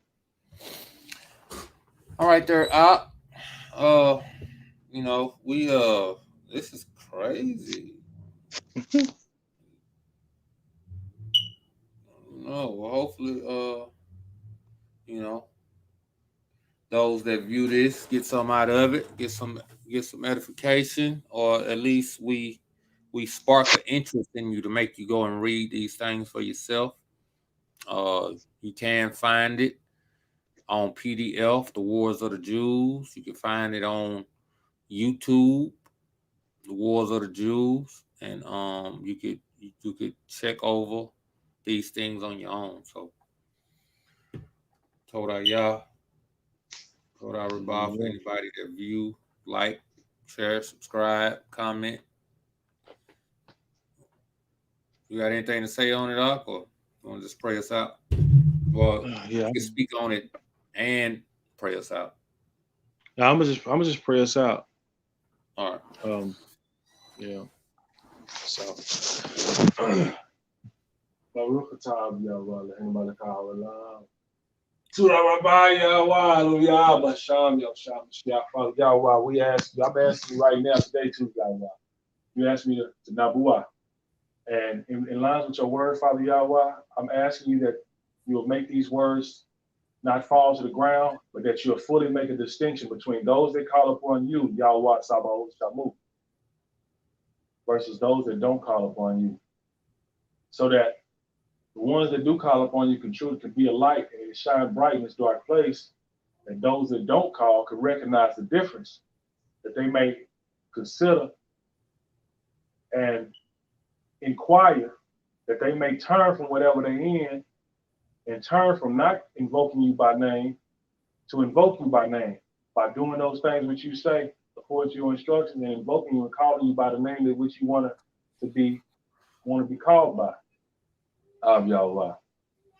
Father Yahweh, we thank you for this message. We thank you for the reading of the day.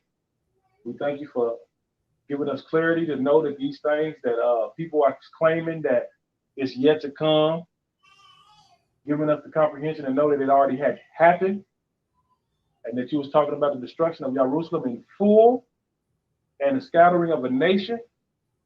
But we thank you, Father Yahweh, that you have not destroyed the sun and the moon, because you said that if you know those things, that we'll cease to be a nation before you, that we are still a nation, even though we don't have our country in full up and running like it was, with us being in full power, but you are coming to restore that. We thank you for it, Father Yahweh. We ask you that you lead us and guide us into all truth, and that your people be willing to eradicate those lies and not hold on to delusions and falsehoods.